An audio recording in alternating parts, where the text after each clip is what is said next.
Hello, it's your girl Tiffany, Madam Luscious Black Beauty, your Poetic Psychic Pisces HighPriestess, aka the light that shines like a diamond, also known as your modern day nun, one who isn't within a coven, a convent, or a covenant. I do thank you all for listening and for watching on tonight. If you would be so kind to please like, share, and subscribe, it would be greatly, greatly appreciated.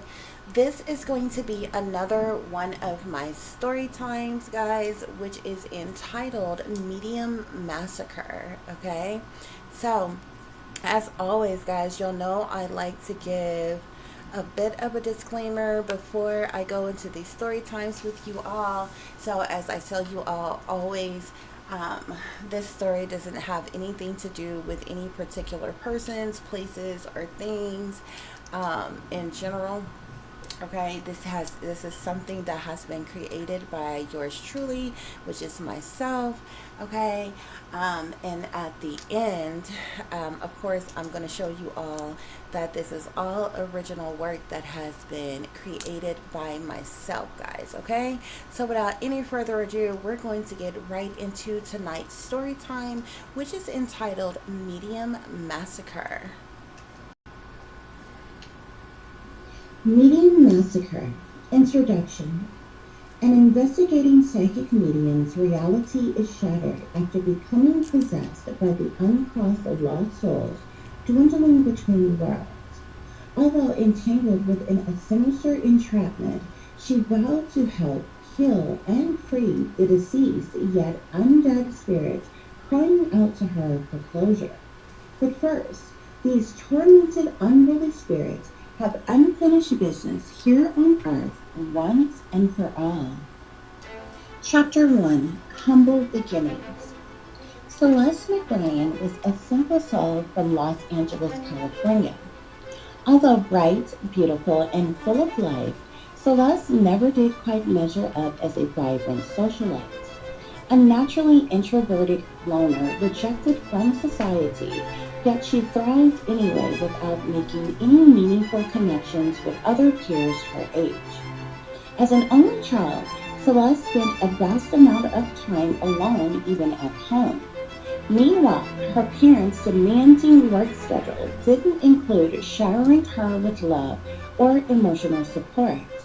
However, Celeste went without nothing, as her parents weren't mean at all, nor cruel or abusive. They were just void of empathy and nurturing qualities, which were definitely neglectful to Celeste's emotional needs.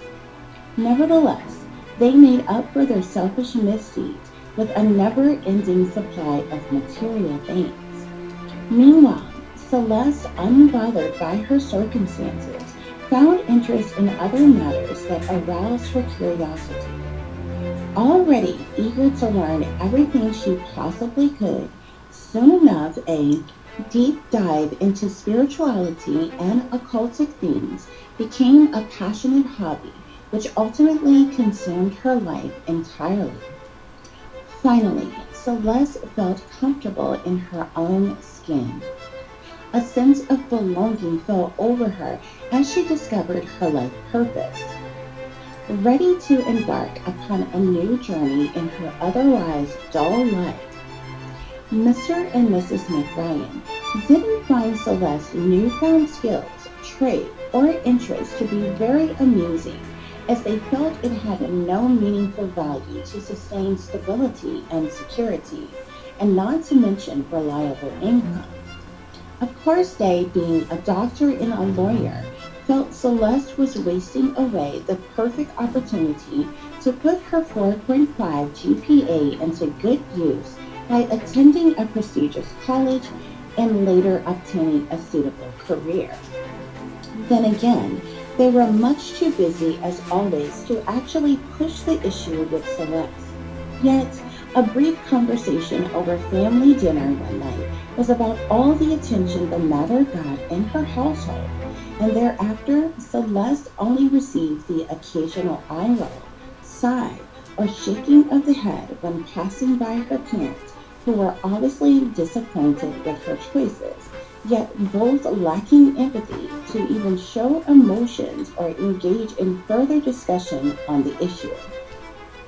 Chapter 2. Leaving the nest.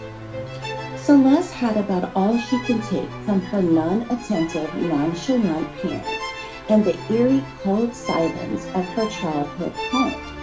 So after only 2 years at her local university and now 20 years old, Celeste finally decided to set off on her own with the anticipation of new adventures in her very own home.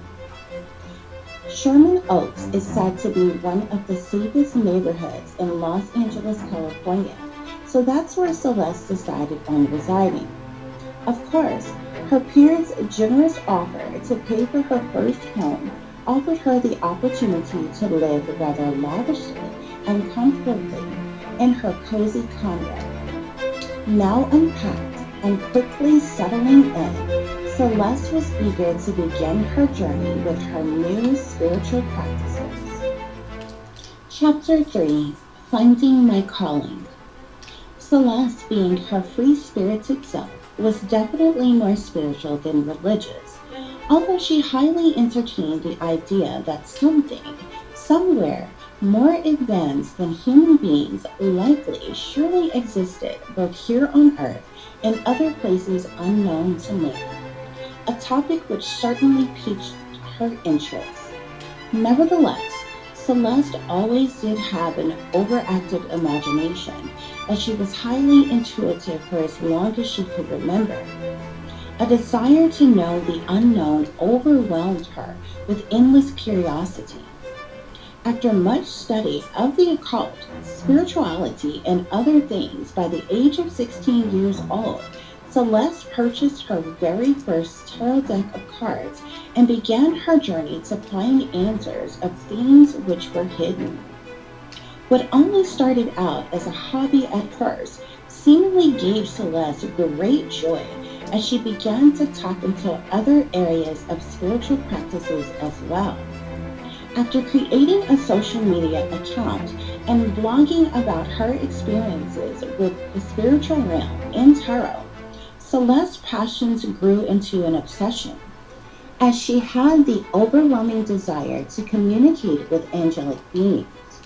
Only thing is, when she surprisingly did so, out of pure doubt at first, Celeste was now compelled to communicate with spirits of the dead if she could.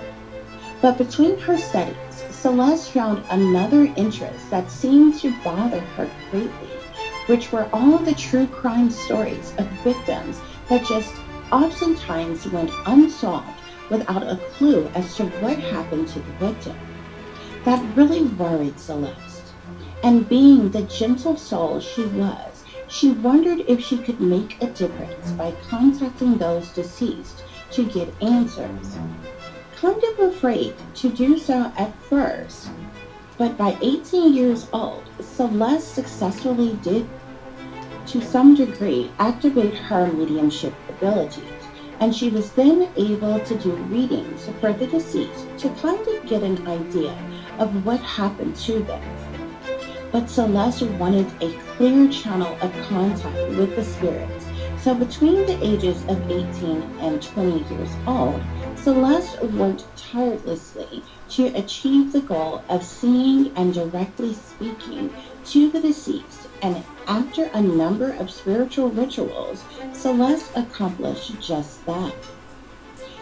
There were so many victims of foul play she encountered, but it was the wandering lost souls between worlds which hadn't crossed over yet that haunted her at night.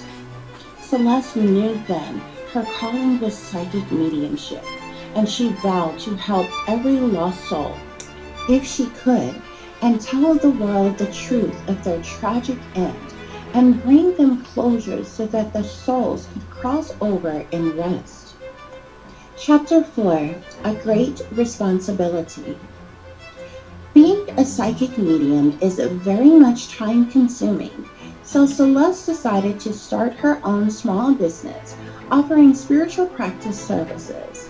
By day, Celeste did personal tarot readings for her clients, as well did she sell an array of spiritual cleansing and healing products for her customers as well. But by night, Celeste crept through the dark, unknown realm in search of the undead lost souls needing her help. Although drained of a lot of energy, things went as smoothly as could be for a while. Celeste even provided closure to the family members needing answers about their loved one's untimely departure. Luckily, Celeste's business was quite profitable, which was shockingly surprising to her unapproving parents. Being pretty darn good at what she does, Celeste was extremely proud of herself. Even though overworked at times, there was no reason for Celeste to believe anything could possibly go wrong at this point. She was fulfilling her life purpose and being of service to others, but she had no idea just how mistaken she was. Her seemingly simple task was about to become harder as she had no clue as to the depth of the situation from her carelessness or recklessness of leaving a portal open for the spirits to freely have direct connection to her at all times. Chapter 5. All Hell Breaking Loose. The spirits demanding Celeste's attention became more and more frequent. The energy, however, was now different as Celeste felt a seemingly darker presence lurking around her. Nothing of any major significance had occurred as of yet, but Celeste couldn't help but feel the spirits now wanted something more from her. Up until this point, Celeste hadn't found interest in magic or spell work, as she didn't want to tinker with anything demonic in nature. She wanted to take a more enlightening, uplifting approach to her work, but it seems something sinister had indeed found her. Foolishly, Celeste hadn't practiced using any spiritual protection before embarking upon her desired interest in spirituality, and as a result, she would soon learn just how horrible a mistake that was. Not to mention, Celeste didn't ensure the closure of the gateways open to the spirits after her contact with them. Silly her, but now it was too late for regrets, as she had activated something she no longer had control of. The once grieving yet soothing, sweet lost souls that only wanted help crossing over, and the truth known of what really tragically happened to them, now have become more hostile and demanding in their requests from Celeste. These spirits aggressively hunted and taunted her day in and day out. They had no desire to cross over, as they were bound to the realm in which they were in, which angered them immensely. They not only wanted the truth exposed about their death, but they also wanted all the guilty culprits involved in their demise punished for what they had done to them. These tormented souls wanted to use Celeste as a vessel and demanded she let them in every day. Reluctantly, Celeste did so, thinking the spirits were harmless. Unfortunately, she was still naive about the dangers of the situation she was currently in and the awful consequences of her actions. Chapter 6. The Possession Session. Nothing was ever going to be the same again, as Celeste had reached a level of no return. However, she couldn't imagine the horror of pure evil that was about to run through her veins. Celeste had decided to try to balance the situation by maintaining order in the matter, so she started having after-hours sessions at midnight for the spirits now aggressively demanding her attention. Day 1 of session had arrived, and for the first time since starting her spiritual journey, Celeste was nervously shaken. Unlike other souls Celeste encountered, which were calm, peaceful spirits that showed themselves to her as they were before their death, even though they passed away tragically. There was nothing to fear about them at all, but the spirits that were now in session with Celeste appeared as they did upon their death in a very gruesome manner, missing limbs, rotting skin, half blown off faces, and so much more. Celeste was terrified by the sight of them, and they were surely angry. The session began with the lost souls explaining what happened to them. Then came the request to show Celeste what they saw. Hesitantly, Celeste agreed, and she began to have a very vivid vision of what the spirits saw, but as if she was actually there. It felt like a bad dream while floating mid-air. The spirit then asked in a haunting voice, "Do you see? May I enter?" Celeste, being in a trance, was in no position to decline the offer, as the spirit had already trapped her in a paralyzed state. Yes, she could but mumble the single word, and immediately the spirit entered Celeste's body. Celeste had no idea she would be possessed by the spirit, or it could control her actions in her own body, yet she still had her own conscious mind and was aware of what was going on. As well could she communicate with the spirit, but had no way to stop what was going on or going to happen next. After the spirit possessed Celeste's body, it was on a mission to enact revenge on the persons responsible for their death. Celeste ignorantly agreed, unaware the spirit could use her body to do such a thing. She only thought the spirit wanted to see what really happened, so she could relay the story to the world and somehow get justice. But these spirits felt rather dark, and their justice was far more sinister than Celeste thought. Sandy Bloom, a young lady with her whole life ahead of her, until it was snuffed out one day by a force beyond evil. It was a regular afternoon when the free-spirited Sandy, excited yet eagerly, made her commute to a job interview.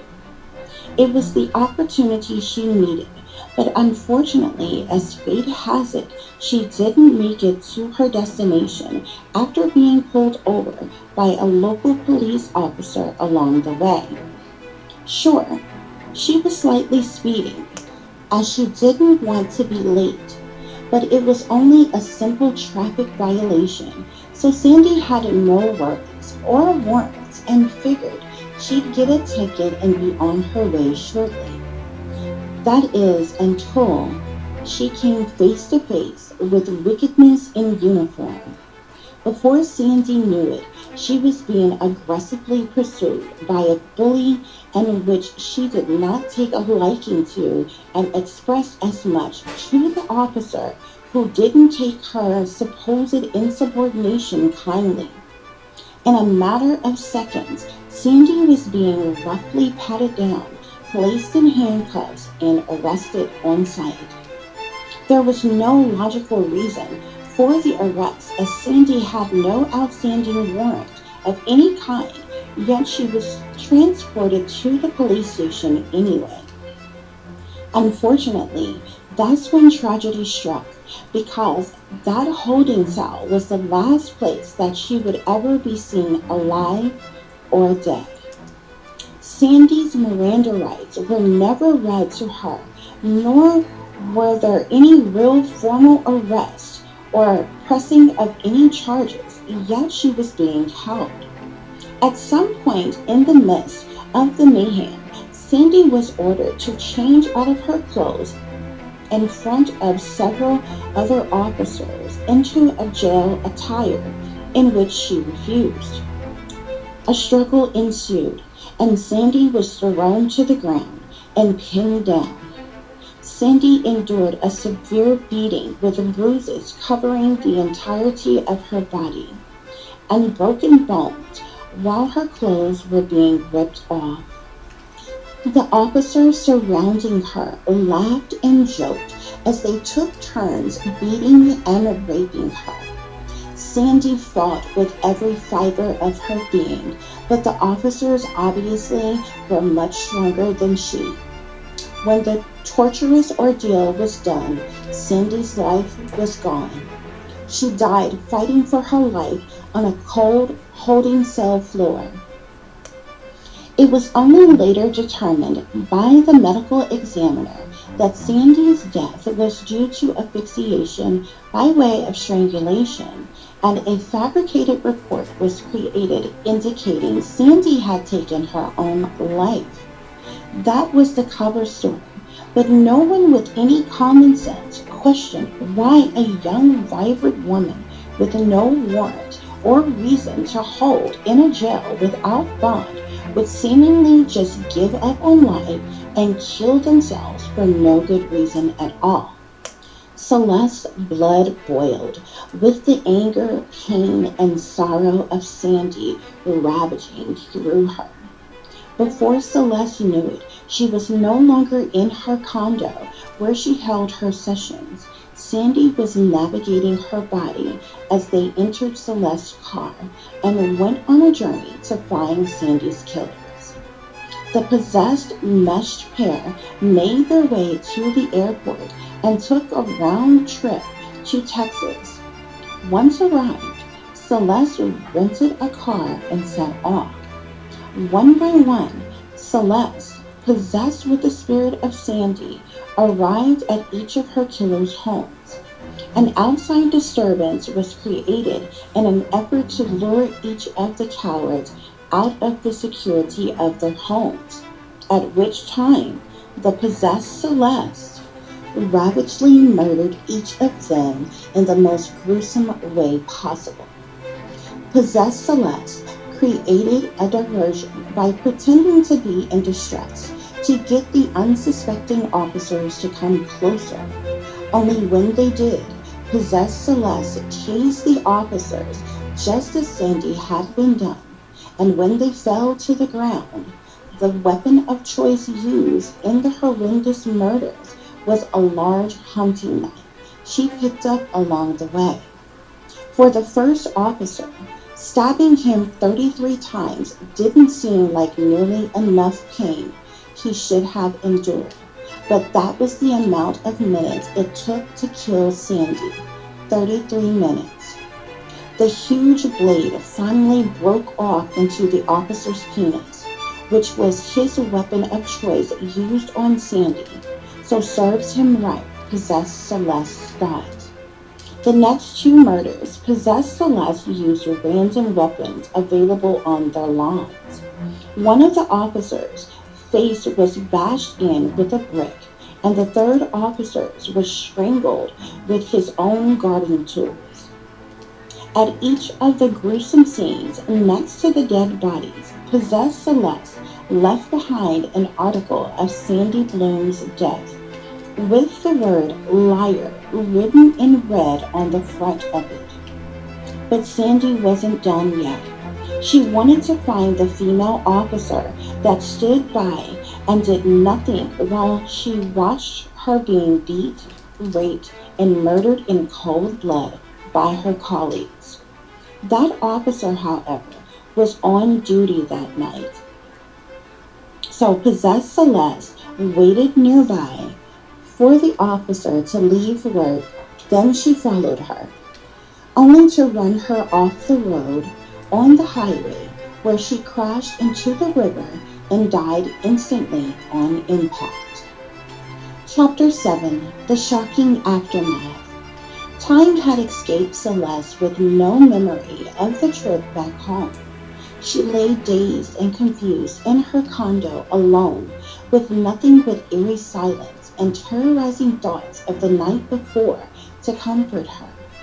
Celeste didn't know whether she was coming or going, but she was surely drained, completely depleted of energy, frightened about what she had done. Celeste didn't know if she could go on. The spirits coming to her wanted to use her vessel for revenge, and she had never fathom killing anybody before, but now she was a murderer in the name of justice for the deceased victims. And there were so many more crying out to her in desperation, refusing to leave her alone. Celeste didn't know what to do, but it was too late to turn back now.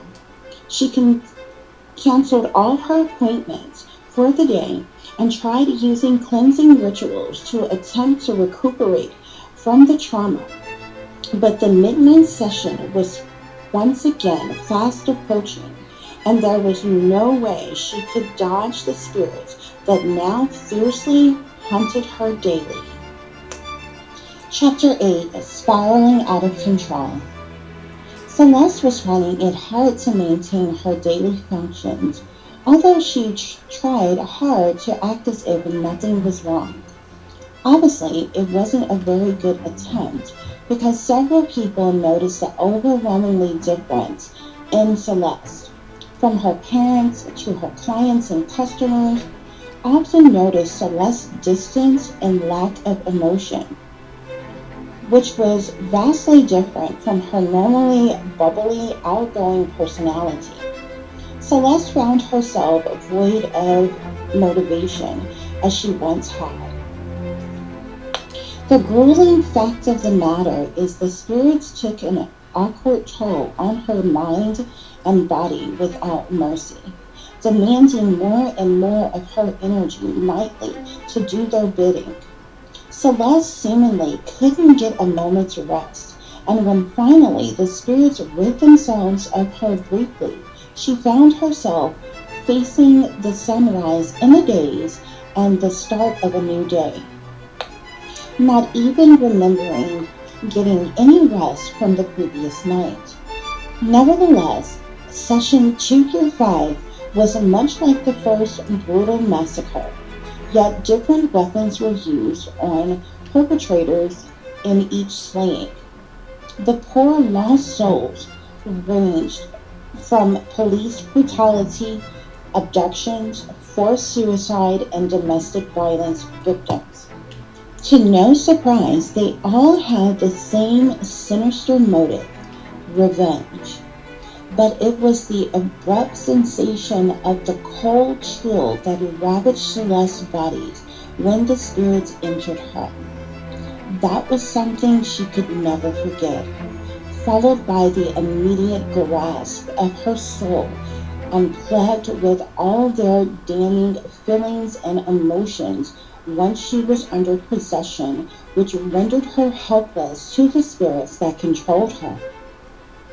At the end of every mission, the only satisfying thing was that Celeste did indeed set the lost souls free, enabling them to move on peacefully in the spiritual realm. However, she was left feeling empty inside, as well as riddled with guilt for the crime she had committed. It was hard for Celeste to believe she had become a vigilante possessed killer herself just to punish other murderers alike. She was spiraling out of control and had no idea when or where the madness would end before she completely lost her mind. Chapter 9, 666. It had been 3 days, and no one had seen Celeste. Her shop was closed, and she wasn't accepting any clients or calls. Her limp body lay frozen in fear on the floor in a darkened room of her condo, pale-skinned from sure shock, and no ambition to get up and get herself together at all. Her frizzy brunette hair that hadn't been washed in a week dangled from a loose ponytail as she lounged in pajamas waiting. Instead of Celeste making herself open and available to the deceased as she so eagerly did before, when her passion to help and heal was pure, authentic, and that of her own, now the spirits sought her out freely at will. She hauntingly heard their voices calling out to her day or night, begging for her help. By now, Celeste suffered from insomnia, yet she was tired and restless, but she couldn't sleep without having horrible nightmares about the slayings. Midnight was approaching, and Celeste grew anxious with every dwindling moment. Session 6. 66 disfigured ghostly figures appeared before Celeste as streams of tears began to roll down her face instantly as she focused her vision in the darkness to notice they were all children, ranging in age from 6 to 12 years old. Instantly Celeste was thrown aback as the kids all at once began to explain what happened to them as vivid visions rambled through Celeste's mind. They had all been kidnapped and sold into sex slavery. The torture they endured leading up to their death was beyond brutal, as they were all caged like animals, used and abused in many ways while being pimped out to wealthy elites. From satanic rituals to orgy sex parties was their unfortunate ultimate fate until death. Celeste, let us in. Please, Celeste, let us in. The children yelled over and over again. Celeste covered her ears and shut her eyes tight for as long as she could until she couldn't take it anymore. Then she screamed, "Yes!" Like astral travel in an instant while in tunnel vision, all of a sudden, possessed Celeste was in her car driving towards Los Angeles, California's richest neighborhoods. The spirits that inhabited Celeste's body were on a mission and determined to slaughter several very wealthy people that had wronged them. Although the children were all abducted and trafficked from various different states and went through many different handlers before their final destination, they desired revenge on those who snuffed their lives out. The first was a very powerful, wealthy man who resided in Beverly Hills. He, his mistress, and trafficking minions did a lot of the underhanded, shady business and recruiting for the elites in California. Upon approaching, Celeste waited at the gate for her perfect opportunity to sneak in. When that moment came, possessed Celeste made her way to the residence, armed with superpowers and knowledge of things she otherwise wouldn't have known when she was in her own body and mind. Like super strength and tech skills, she managed to disengage the security code alarm and hastily sprinted her way to the mansion without being noticed. It was amazing just how many wealthy people feel so safe and secure that they don't even lock their doors or own curtains for their huge windows and doors made of glass. Nevertheless, possessed Celeste could see her targets in an upstairs room, so she quietly crept her way through the mansion without making a sound. Possessed Celeste located the room the perpetrators were in and found objects to block the door in an effort to trap them inside. Back downstairs in the garage, possessed Celeste found 2 5-gallon gas containers that she emptied in various areas of the house, ensuring all the exits were blocked to prevent escape. She then cut the gas line in the kitchen and set ablaze to the mansion that instantly spread all over. Possessed Celeste quickly exited the residence through the garage and watched from a safe distance as the residents of the home scrambled in a panic while the house was engulfed in flames. When satisfied the cowards wouldn't escape, possessed Celeste politely walked away. By the time she made it back to her car, security had been alerted of the fire, so Celeste had no problem making her escape. On to the next. Escorted by the spirits, possessed Celeste made her way to the next destination to the wealthy community of Bel Air, where an elite party was taking place filled with unsuspecting celebrities, businessmen, and women partying the night away. This task was going to be a little more tricky and difficult, so Celeste needed to change clothes to fulfill the mission in an effort to blend in with the other staff working at the engagement. Once changed and armed with a toxic antidote that would kill immediately, Celeste made her way to the mansion hosting the elite party. She had no problem getting past security, and she then made her way to the service doors that the staff entered. Possessed Celeste went back and forth, posing as a bartender, server, as well as a kitchen attendant for the engagement. Everyone was so oblivious to Celeste's existence that she wasn't stopped or questioned by anyone as to who she was or why she was there. The guests were beyond overindulging in their drugs and alcohol of choice to pay her any mind. However, there was no need for Celeste to linger for a very long time, so she got right to work to put the bastards out of their misery. Possessed Celeste administered a lethal liquid drug into all of the open bottles of liquor, wines, juices, and water, as well did she lace with poison several different food items that was ready to be served to the guests as well. After the damage was done, Celeste proceeded to leave secretly in a hurry before the chaos started, because surely when tragedy struck, all in attendance left alive would be held there for questioning.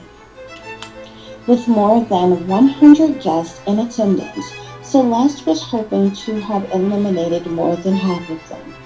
However, she just had to wait and see later when the tragedy would air on the nightly breaking news as to just how many were affected by the massacre.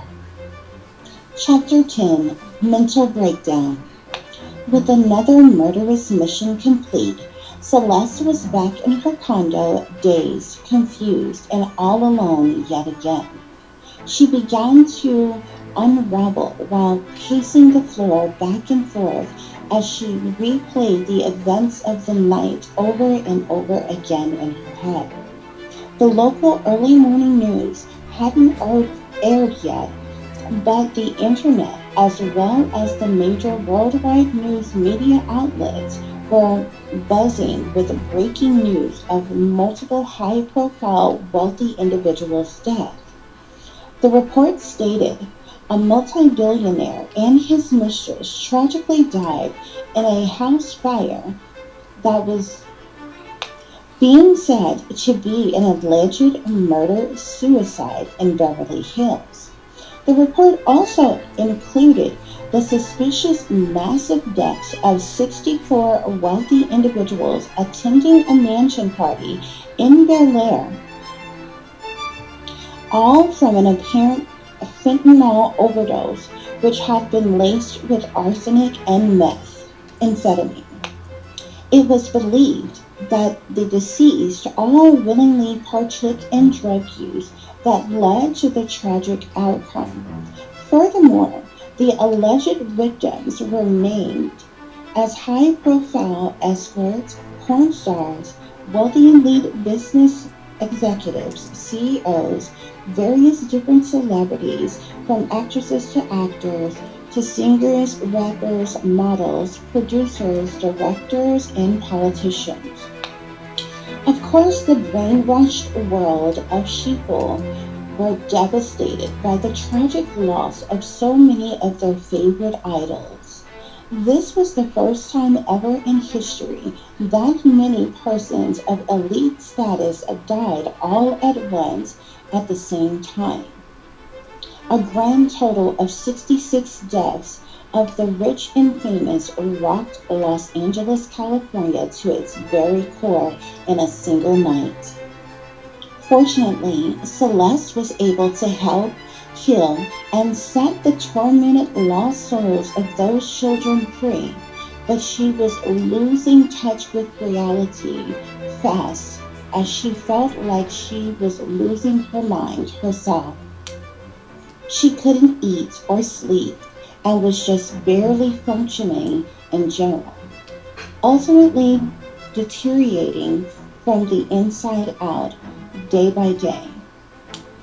As if matters couldn't get any worse, while in the midst of Celeste vomiting a clear substance of nothingness, suddenly breaking news blared through the speakers of Celeste's 60-inch flat screen TV that startled her. Apparently, due to new developments being made in the recent string of deaths, local police diverted their concerns, prompting an investigation which would now be conducted by the FBI.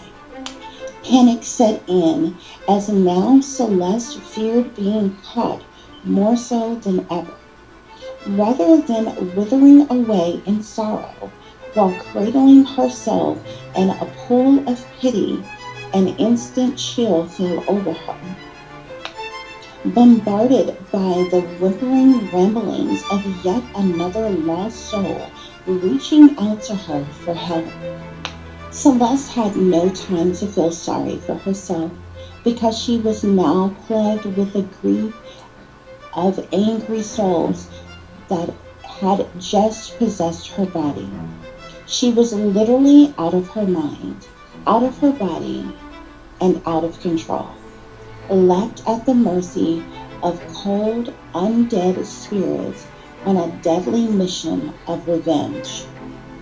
Chapter 11, Family Annihilation. Session 7 began as usual, just like all the others. The lost spirits poured their souls into Celeste like a spiritual world therapy session. Celeste felt the heartbreaking yearning of the deceased family that tragically died altogether. Although their story had quite the twist considering everybody thought this chaotic event happened due to an unruly mentally ill teen whom also was a family member. The mother, however, somehow escaped death on that fateful tragic day and has since relished in the fact that she got away by the hair of her chinny chin chin, with only scrapes, bumps, and minor cuts, which was in fact self-inflicted. The family's mother gloated at all the attention she received from the community, as well as hundreds of thousands of dollars in donations she collected from life insurance policies on her husband, two sons, and daughter that unfortunately succumbed to their injuries and died.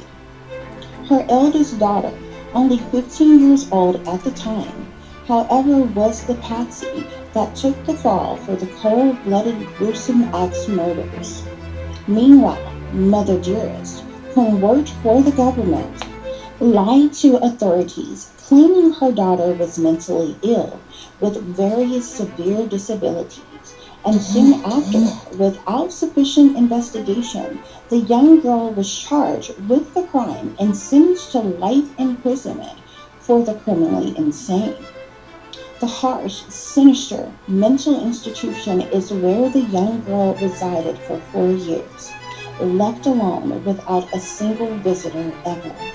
She endured the most cruel conditions and treatment, overly medicated, falsely diagnosed, as well as physically, mentally, emotionally, and sexually abused by the staff. This is until her death a few days ago, when she joined her slain family of lost wandering souls somewhere between worlds unknown. Her mother didn't even bother to pick up her body or make funeral arrangements. The girl, who is now 19, was cremated on site at the institution, but her mother, of course, had no problem claiming yet another $250,000 life insurance policy she had on the daughter she not only abandoned, but lied on and set up for murders she never committed. Because, in fact, the family's mother sacrificed them all and killed her entire family with her own bare hands for nothing more than money, social status, and a higher position. As did she drug and poison her eldest daughter to make her appear to be incompetent and out of her mind. When the young girl came to, she was dazed and confused while covered in blood and holding the murder weapons. Sarah Heartblood is the vicious, wicked witch's name, yet she had no heart or love flowing through her veins. She was nothing more than a selfish, greedy, ruthless, cold-blooded bitch that cared for nothing and nobody but herself. Now possessed Celeste had the task of eliminating the soulless being that lived yet didn't deserve to have breath in her body. The hour was 3 a.m. as the Waken hallucination mission began for possessed Celeste. In what seemed like a glimpse of an eye, Celeste found herself standing frozen still on the sidewalk outside of the home of Sarah Heartblood.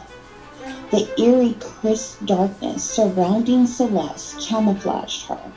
Nothing but the dim street lights on either corner was all that accompanied her on the quiet, motionless suburban street, as most persons living on the block must have been fast asleep.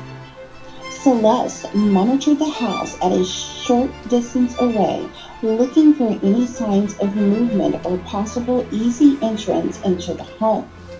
Once satisfied she could enter without being noticed or startling awake Sarah, Celeste made her move towards the home, and then inside and up the stairs to the master bedroom. There lay fast asleep Sarah and her new lover, cuddled up together without a care in the world.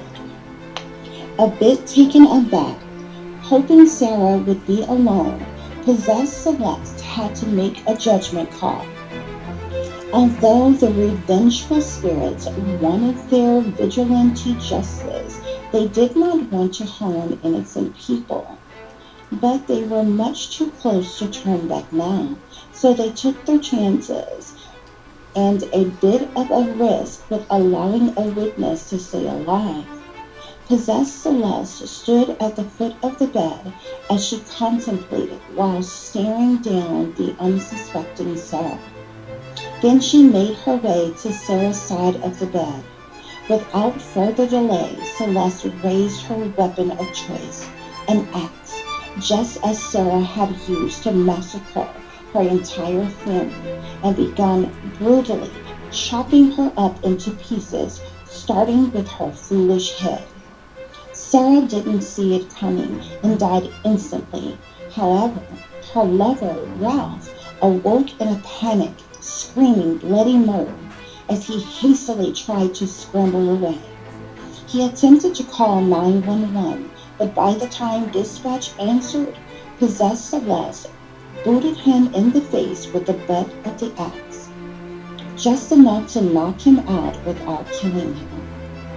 Before departing the residence, possessed Celeste left her calling card just as she did at all of the other massacres.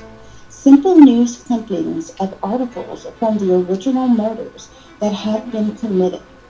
Possessed Celeste set Sarah's severed head on top of the articles and used her blood to mark the words "Mommy murdered her" on the wall. Then she calmly left the blood-spattered, gruesome crime scene behind and exited the home before the police could arrive. While drenched in blood, Celeste hurried to her car, parked down the block from the residence, and quickly sped away. Chapter 12. Paranoid Remorse. Yet another deadly deed was done, and the guilt filled over Celeste like a thunderstorm. She was addicted to the very trauma that haunted her, so giving up didn't seem like much of an option because she was now bound by obligation.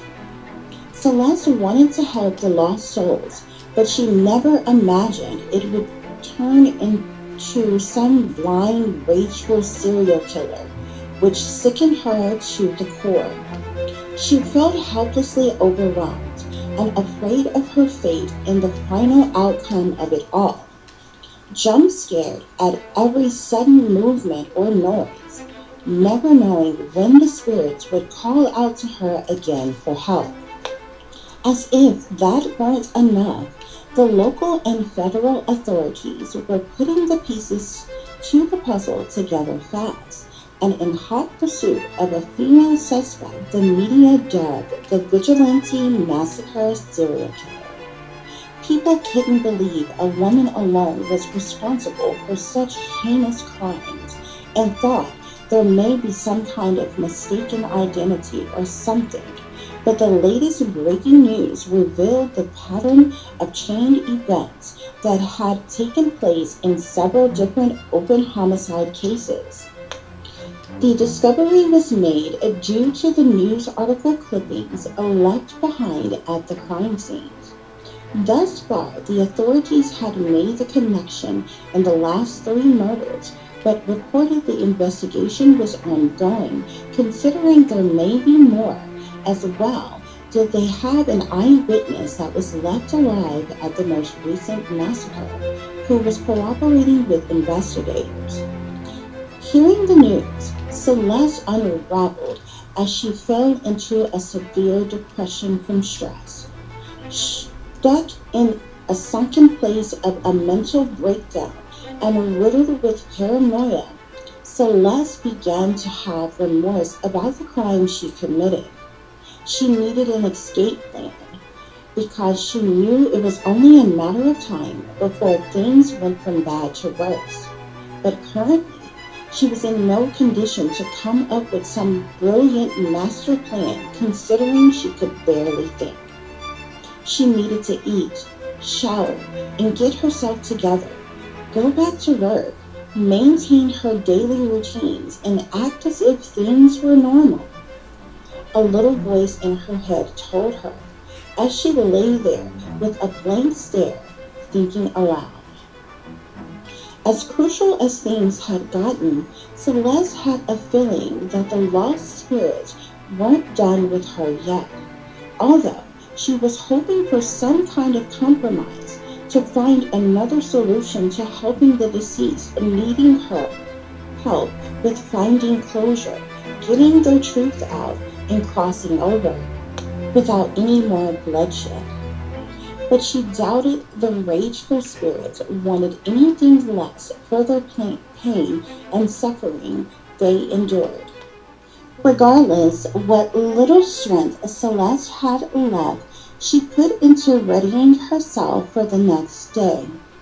It had been several days since Celeste opened her shop, accepted personal clients needing readings, or even answering her phone for any calls. But now she was attempting to put on a brave face and just act as if she had been under the weather a while. Nevertheless, it was only a few hours before Celeste needed to be up for work, so she took a sleeping pill and drifted off for a couple of hours in an attempt to regain her strength. 9 a.m., bright and early, Celeste was up and about having her morning coffee and blueberry muffins for breakfast. Although still tired, she felt a little more refreshed as she got dressed and headed out to open her shop for the day. Ironically, things just kind of fell back into place for Celeste. Her normal schedule carried on as such for about a week without interruption. Her customers and parents were even happy to see her back as they had begun to worry. However, at the end of the day, Celeste hurried home afraid the police may have identified her. Not to mention, she was eagerly waiting for some kind of communication from the spirit realm. But it was eerily silent that entire week, with no new updates in the news on the murders, besides the detectives had now linked 6 murders, which had the entire state of California on edge with word of a serial killer on the loose. But Celeste didn't receive any inquiry from authority or supernatural contact at all for 3 weeks in total. However, just as Celeste started to get comfortable back in her old routine of living, assuming she had gotten away with murder and perhaps the spirits served their purpose and no longer needed her, a familiar, unnatural presence reappeared, sending a cold chill down her spine, and Celeste instantly knew the thrill wasn't gone after all. Chapter 13, Satanic Panic. That very day after work, Celeste was once again bombarded with the yearning of a wandering lost souls trapped between worlds. Some young, middle-aged, and old. It was amazing the number of deceased victims that filled her living room. The spirits wasted no time at all, pouring their souls out to Celeste of all the torturous things they had endured by a group of misfits. Celeste couldn't believe what she was hearing, and her sensitive, kind, caring, loving, compassionate self shed endless tears for the souls that stood before her. Without a shadow of doubt, she knew they desperately needed her help, and what time it really was. As did she know what she had to do. So, Session 8 began. May we enter, Celeste? The spirits began repeatedly chanting. Celeste sat frozen still for a moment as the request was chanted louder and louder. May we enter, Celeste? May we enter? Let us in! Let us in! Okay, yes! Finally, Celeste shouted, taking aback. It felt as if every one of those spirits entered Celeste all at once, possessed Celeste. Entire demeanor changed as her eyes turned ice cold, crystally white. Her body began to jolt against her will as her functions moved in more of a robotic form, now fully controlled by the spirits inside her. Before possessed Celeste knew it, she was in her car on yet another deadly mission. Only this time, she was off to see the wizard and his satanic cult of minions. But first, she took a short journey to her parents' house to pick up much-needed supplies. Luckily, Celeste's parents were still at their respective jobs working, so she didn't worry about any interruptions during her impromptu visit. Upon arrival, Celeste hastily entered the home and went straight to her dad's study, where she took one of her dad's semi-automatic weapons and ammunition from his gun cabinet. Celeste's father enjoyed hunting from time to time when she was growing up, but didn't have much other use for his collection of guns. As a result, he had many weapons and likely wouldn't notice missing one rifle. After retrieving what she needed, Celeste left the home and proceeded on her mission to a rural wooded area of California, where the home base was for the satanic cult that prided themselves in satanic ritual abuse and their little human hunting games. Apparently, the satanic cult lured vulnerable homeless people away under false pretenses with the promises of food, shelter, and money, only to trick them into being abducted and hunted down, naked and afraid, in the woods like animals until their death. This was the hunting sport of an elite satanic group that called themselves the Dog Pound. The cult, made up of mostly men, sometimes even included their wives and children they groomed and taught to hunt as well on occasion. They even branded each of their victims with a hound dog tattoo before they were ushered them to the slaughterhouse to be ground into meat, which is shipped to grocery stores in urban neighborhoods, which is the most common reasoning for the missing never being found or heard from ever again. And as if that weren't awful enough, it was only one of many sick, twisted games this satanic cult played.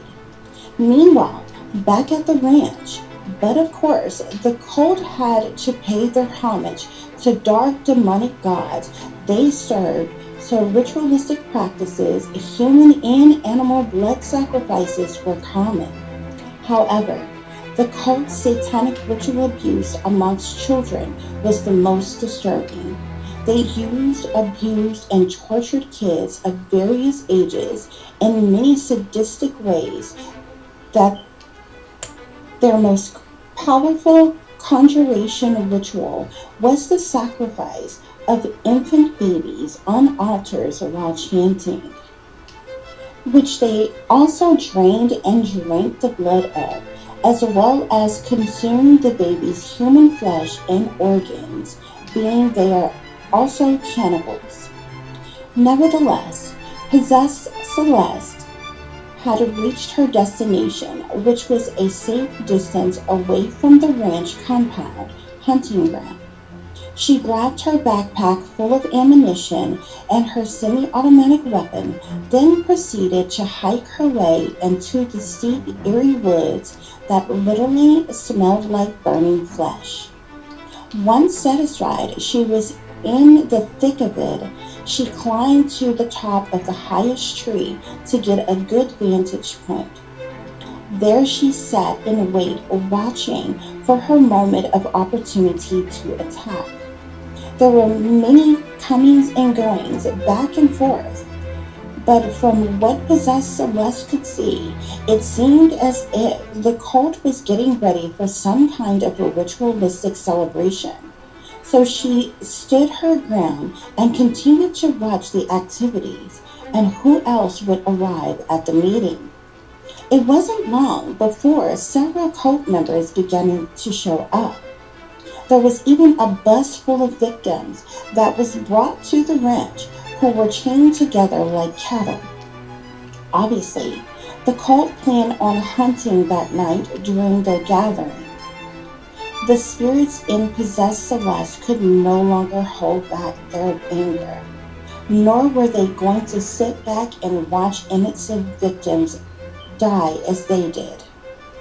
But before Celeste could make a move, she scanned all of the members in attendance to see who she was going to take out first, assuming the bigger man would be more problematic once she started shooting.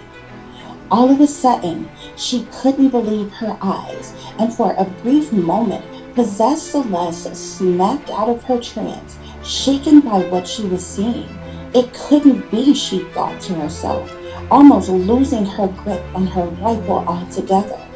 Standing amongst the satanic group in ridiculous laughter and cheer was none other than Celeste's own father. How could he be a part of something so evil and wicked, she wondered, as a stream of tears rolled down her face. Did her mother know? Was she a part of the cult too? What seemed like a million confused questions crossed Celeste's mind in an instant. Possessed Celeste began to shiver from the cold breeze in the air, blowing through the leaves and branches of the tree. She finally understood now why she was chosen for the medium mission by Spirit, to awaken her to the horror she never knew, which was living right under her own roof in her childhood home all along. Her father, and maybe even her mother, had participated in some horrible things against unfortunate, unsuspecting men, women, and children for much of her life.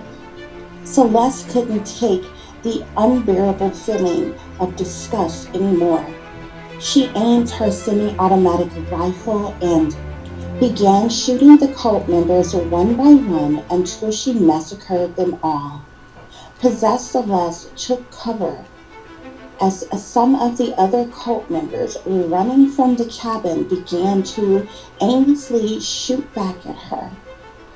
She put on her face mask and climbed down from the tree, then hunted the rest of the cult members down just as they had done to their victims until she killed them all.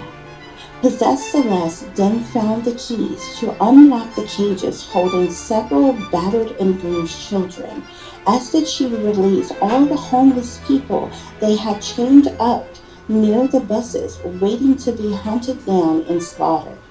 She gave the bus keys to an elder woman and told her to drive them all to safety and to call the police to come help the children. The relief on the cactus faces were priceless. They were so grateful to have been saved. Possessed Celeste walked away emotionless, yet in a blind fury about having to kill her own father. Now she needed to know if and or what her mother knew of the satanic cult and her possible involvement as well. When Celeste reached her car and proceeded to drive away, she called her mother for a brief chat. Celeste's mother eagerly answered the phone. Hello? Wondering the reason for the call so late in the evening, Celeste politely told her mom she was trying to reach her dad, but he wasn't answering his phone. Her mother swiftly replied, Oh, don't worry. Just try him back. Later, he is at the ranch hunting with his buddies. In an instant, rage filled Celeste's mind, body, and soul.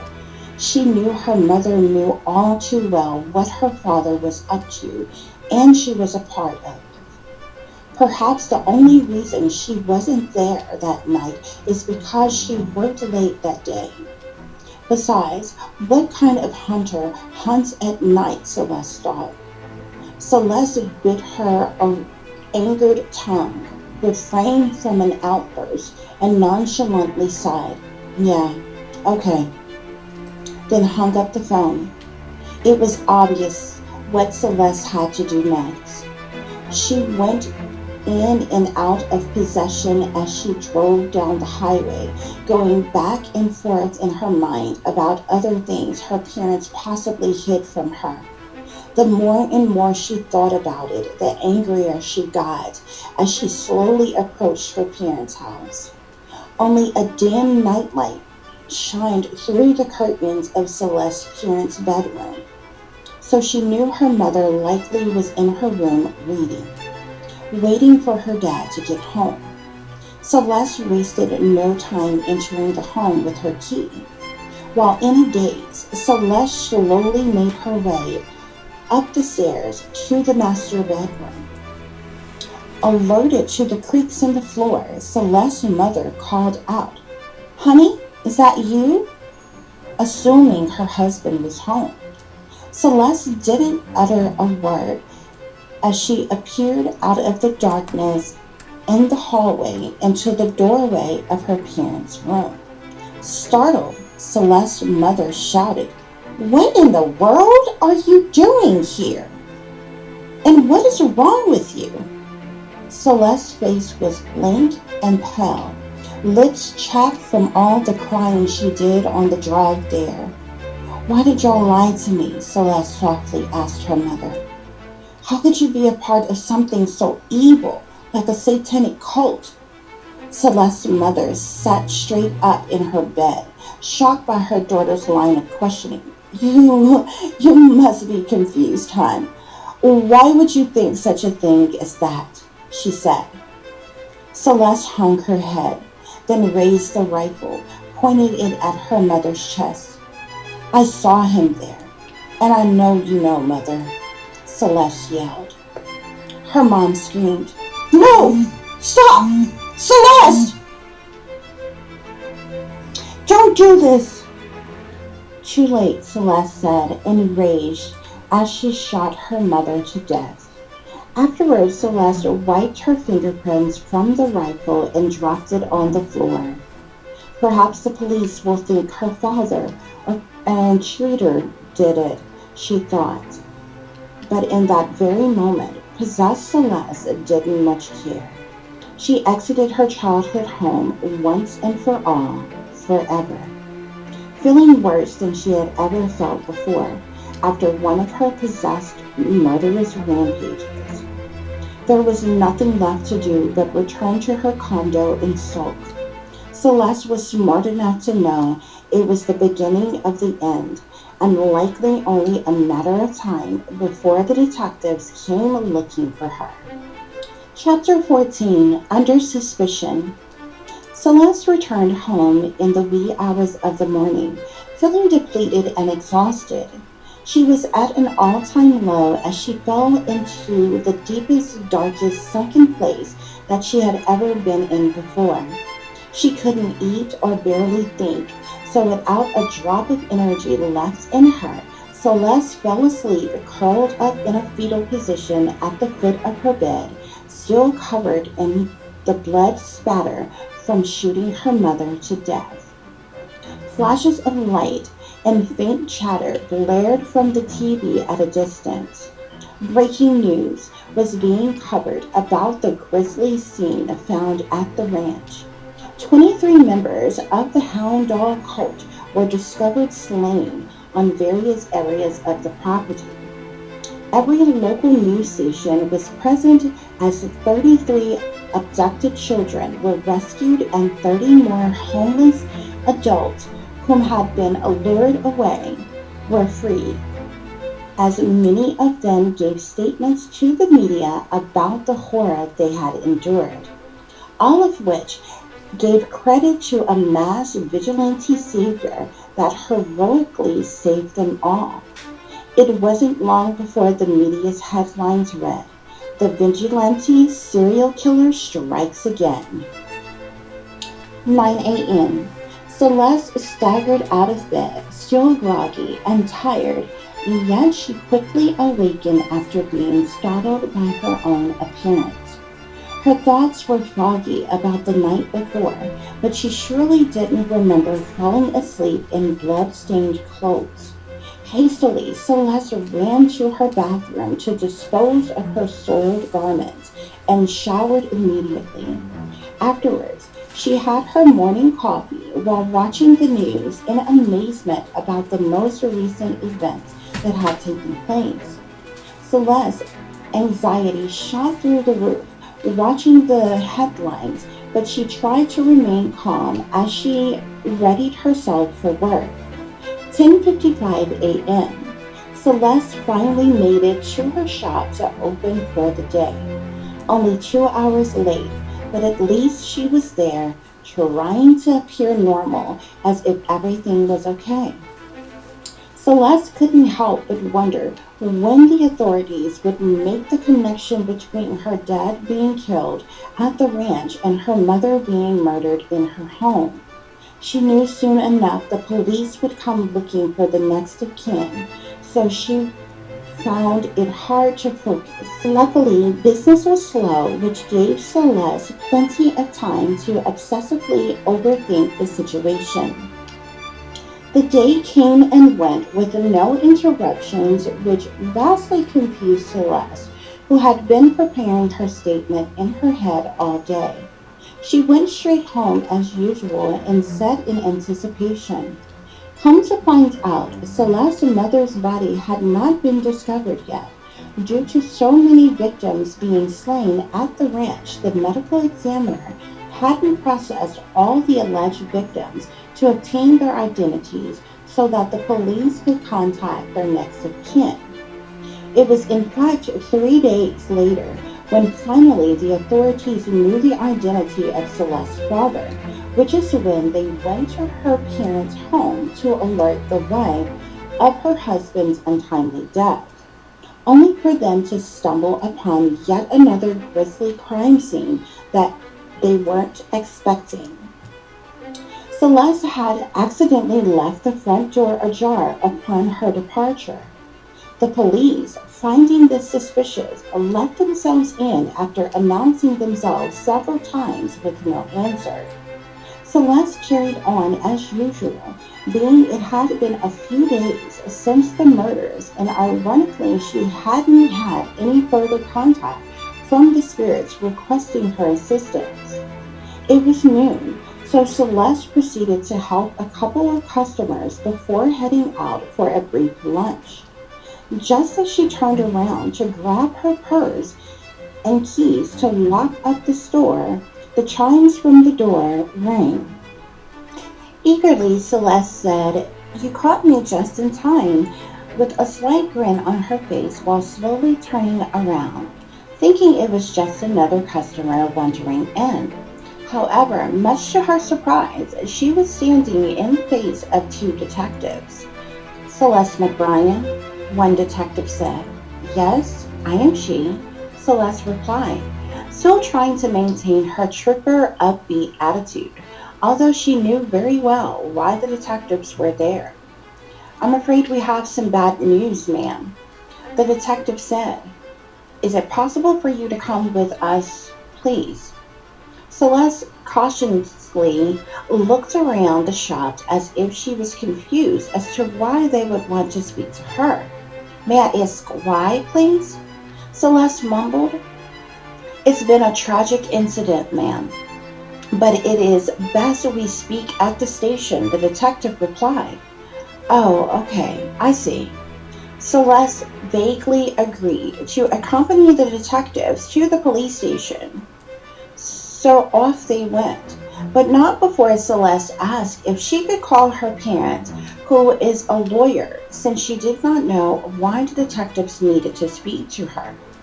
The detectives paused momentarily, looked at each other, then glared back at Celeste before responding. "Ma'am, that isn't possible." Celeste, excitedly playing her role, shouted, "And why not, sir?" "Ma'am, the matter is about your parents, and we can't fill you in until we get down to the station," the detective annoyingly said.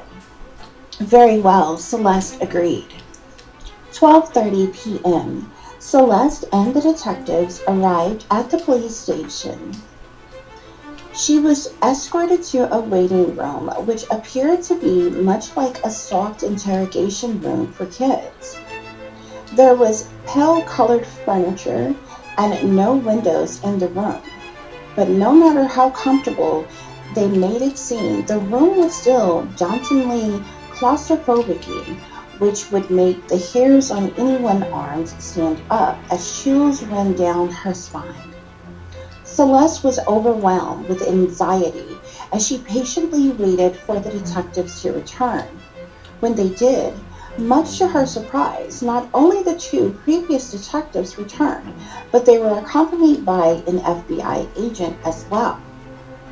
A million thoughts ran through Celeste's mind. Had they figured out that she was the killer? Would she ever see the light of day again? All of which Celeste wondered to herself. After the detectives and agents officially introduced themselves, confirmed to her that their conversation would be recorded, and asked how she was doing, as well as if she needed anything like water or snacks, Celeste politely declined needing anything, but she finally broke her silence by calmly coming right out with it and asking what in the hell was going on. Instead of answering Celeste's questions, however, directly, the detectives and agent rebutted by asking Celeste questions like when was the last time she'd seen or talked to her parents. A few days ago, I think. I'm not sure exactly. I've been so focused on work and my client, Celeste rambled on.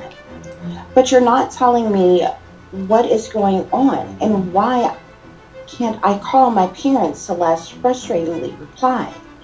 Finally, the agent told Celeste that her parents were found dead in two different locations.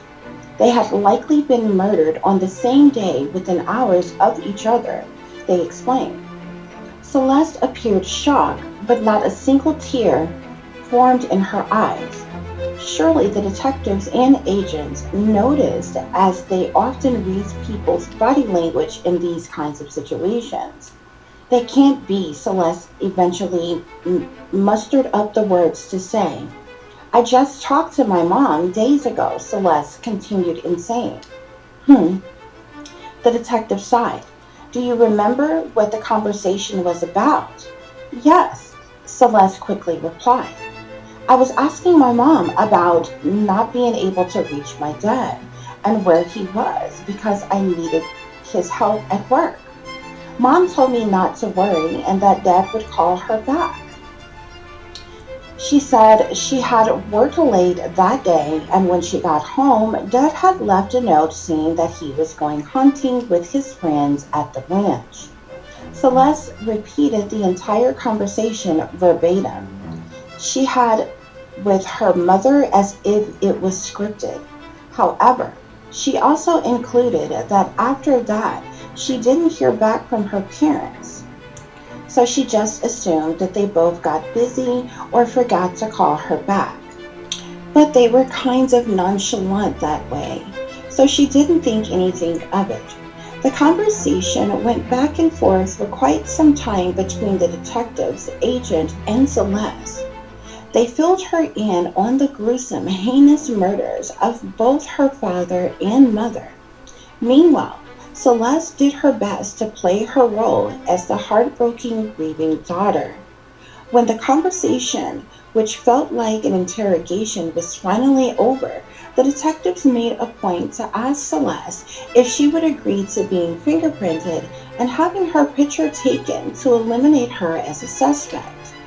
They also informed Celeste that she wasn't under arrest and she was free to go, but asked her to please remain in the state and open for possible future questioning if need be. Celeste, finally feeling like she was in the clear, hesitantly agreed to what was being asked of her before exiting the station and going about her way. She's a strange one, the detective said to the agent after they were no longer in sight of Celeste. Yes, indeed, the curious agent replied. Let's run her prints to see if they are on the murder weapon.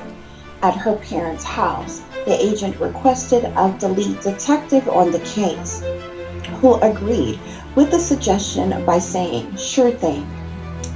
Chapter 15, Panic and Paranoia.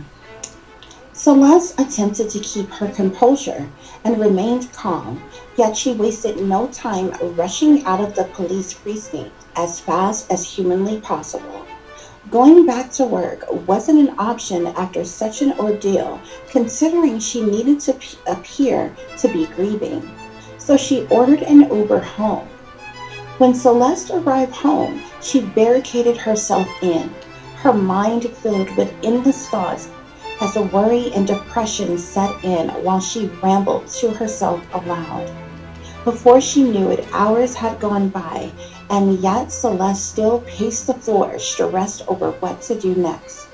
She didn't have an appetite to eat anything, but by late evening, Celeste began to binge drink alcohol while being glued to every news update reporting on the mass murders that started to pile up together with more and more cases connecting to the serial killer. Celeste was a staggering, drunken mess by nightfall. Her phone rang off the hook with sympathy calls from people who heard of the news about her parents. To make matters worse, the same voices of spirits began to haunt Celeste again. After all that happened that day, and everything that she was currently going through, the relentless deceased souls wanted more from her. Flashes of every murder Celeste had committed plagued her viciously. She couldn't bear the pain she felt inside, yet the voices seemingly got louder and louder as she banged her head over and over to get the voices to stop. Celeste fought to avoid the spirits, however they got worse as she drank herself into a stupor until the wee hours of the morning, when finally she blacked out in a puddle of her own vomit. Several days later, friends of the family came looking for Celeste after their phone calls went unanswered and no arrangements had been made for Celeste's parents' funeral. When finally the concerned friends could gain entry to Celeste's condo after contacting the building management, they found Celeste passed out in the middle of the floor. She was covered in blood from a head wound, surrounded by vomit, and soaked in urine-soiled clothes. The condo was a filthy mess and reeked an unfathomable smell. Nevertheless, an ambulance was called and Celeste was rushed to the nearest hospital emergency room. After assessing her wounds, replenishing the fluids in her body, and treating her accordingly, Celeste was then transported to the hospital's psychiatric ward for a psychological evaluation. Celeste was later determined to be suffering from post-traumatic stress disorder given the circumstances of her parents' tragic death. She was given a mild sedative of an antidepressant and released from the hospital after 48 hours. It had been more than a week now since her parents passed, so friends, colleagues, and distant family members came together to make funeral arrangements. On the day of Celeste's release from the hospital, it was also the same day as her parents' homegoing. She was escorted to the funeral by her aunt, uncle, and cousins. Everyone in attendance was shocked at Celeste's appearance as she looked dazed and heavily drugged. Her demeanor was cold and absent of emotion throughout the entire service, and she opted out of attending the burial altogether. It was painfully obvious Celeste wasn't the same bubbly, free-spirited girl who was once full of life. Everybody just assumed the loss of her parents was too much for her to bear since she was the only child. But no one could imagine the horrific truth of what was really going on or the shocking connection Celeste had to California's most notorious serial killer, which they would find out in future days to come. Chapter 16, Facial Recognition. While Celeste vanished into a shell of herself, detectives and agents were hard at work in hot pursuit of a serial killer. Valuable leads were vague and cold at best, yet the cases kept connecting rapidly. There were now 9 outstanding cases linking directly to the dubbed vigilante serial killer, whom California authorities believed was one of their own residing in the state. The ironic thing that was discovered about every victim in the murders was that apparently they allegedly themselves had committed and gotten away with heinous crimes. Unfortunately, the law was clear. Murder is murder, no matter what. So the hunt for the serial killer continued. It had been a couple of weeks since the detectives had spoken to Celeste. Nothing but partial prints of hers was found at her parents' home, but that was to be expected considering she had lived and visited there once upon a time. But her prints weren't found on the murder weapon left behind that had killed her mother. Regardless, the detective still felt something was off with Celeste, especially after finding out about recent events that had happened with her following their interview. The only real lead the authorities had was the witness that was left alive at one of the crime scenes, which said a lot about the killer for detectives, who could tell that the serial killer had no real interest in murdering an innocent victim. So yet again, the detectives called the witness back in for a formal interview, hoping to get further information about the killer that perhaps they missed when questioning the witness the first time on what he may have seen. Upon arrival of the witness named Ralph Walensky, who was all too eager to help the detectives catch the serial killer after being traumatized by witnessing the brutal murder of his girlfriend. An FBI agent greeted him in the lobby. The gentleman proceeded to the interview room where the agent asked Ralph if he could hang tight just a few minutes while they waited for the other detectives to arrive. Ralph had no objections with doing so, so he politely took a seat while the agent stepped out of the room briefly. When the agent re-entered the room, he was accompanied by the lead detectives on the case, as well as the chief and others working on the case watched the interview from behind the scenes. The beginning of the interview went seemingly well, with some of the same line of questioning reiterated that was asked of him before. However, Ralph was asked for more clarification on a few details as to what he saw transpire that night. While Ralph was going through his story all over again, one of the detectives was fumbling through a yellow folder with information from the case. In that instant, Ralph began to stutter as he was startled with an instant shock by what he had just seen in the detective's folder. When the FBI agent noticed this and asked Ralph what was wrong, he shakingly replied, "That's it. It's her." Confused by the statement, however, the detective and FBI agent both responded at the same time, saying, "What is it?" When Ralph appeared stuck, the agent agitatedly said, "Who is her? What do you mean, Ralph?" Ralph, unable to speak another word, pointed to the yellow folder sitting on the table in front of him and flipped to the previous page the detective was on. There was a photo of Celeste McBrien. Ralph yet again said, "That is her." The agent sat back in his chair while turning to look at the detectives, who gasped in shock at what they were hearing. "Are you sure, Ralph?" one of the detectives finally said. A single tear rolled down his face as he sat frozen in his seat, staring at the photo. After a moment of silence, Ralph finally replied to the detective, "I could never forget that face." "Okay, I see. Thank you, Ralph.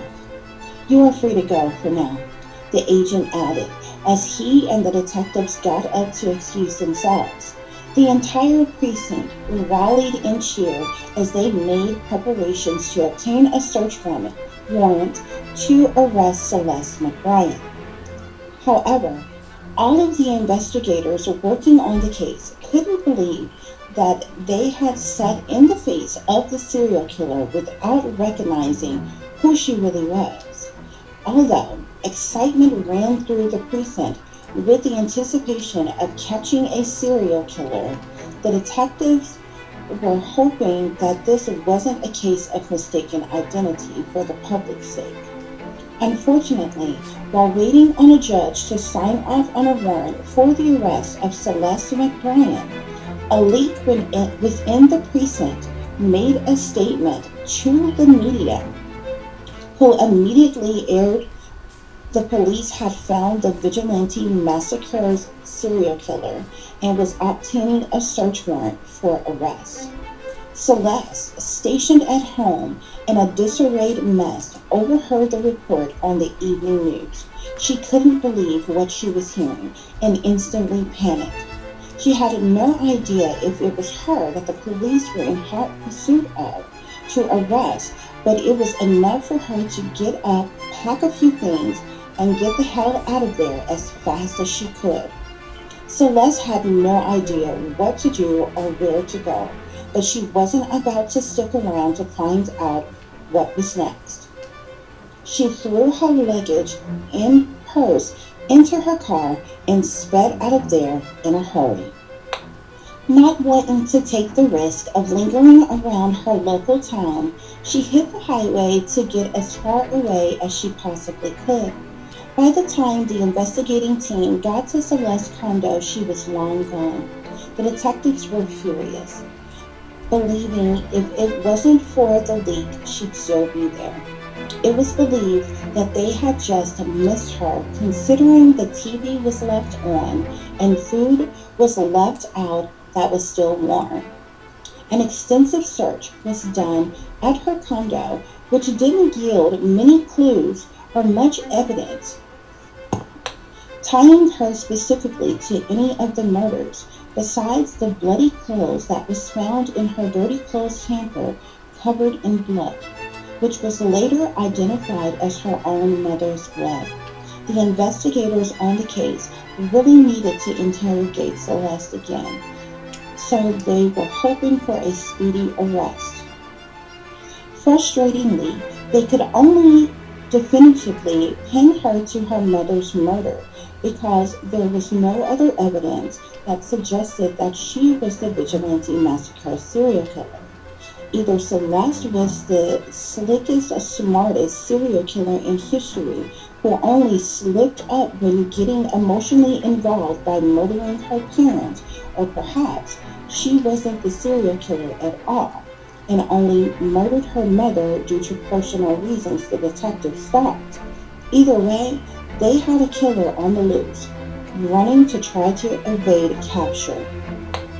Celeste disappeared without a trace, driving for hours non-stop until she reached the next state. With no experience as a fugitive on the run, Celeste did the best she could to hide out and lay low. She was now an outlaw, but with money not being an issue, she managed to find little off-road motels to rest along her way.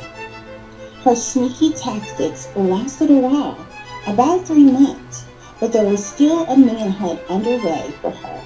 Celeste was placed on the FBI's most wanted list as armed and dangerous, and an alert went out to all 50-plus states to be on the lookout for her just in case.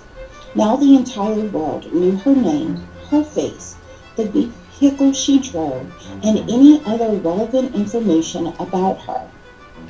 Celeste had watched enough crime shows to know she needed to get rid of her phone, so she did, and as a result, she had no further contact with anyone that she knew before. The federal authorities weren't giving up. They knew Celeste was out there somewhere, and it was only a matter of time before somebody noticed her. Updates were made frequently about the progress on the open cases, and people were encouraged to keep their eyes peeled and report any possible sightings of Celeste, who by now may have altered her identity. Chapter 17, and it all falls down. 3 months, 6 days, and counting is how long Celeste had been on the run. She was tired of running and hiding, as well had she become pessimistic over her situation entirely, ultimately seeing herself as the victim. Celeste so desperately yearned for the lavishly comfortable lifestyle she once had. Her previous expensive attire had become ragged garments she had grown tired of, yet she was unable to go shopping as she normally would. Not to mention the greasy, unhealthy foods she was forced to settle for at nearby diners, gas stations, and convenience stores. This was no way of life for anybody to live, Celeste's spoiled, entitled self thought. But it couldn't be any worse than prison. So her giving up was out of the question as she wallowed in pity over her unfortunate circumstance. With a very high reward for her capture, many people became self-proclaimed PIs, but it was no match for the bounty hunter recruited to track Celeste down. Numerous tips filled the FBI hotline daily with greedy opportunists looking to hit the jackpot for the right information given about Celeste's whereabouts. However, hundreds of those false leads were debunked daily.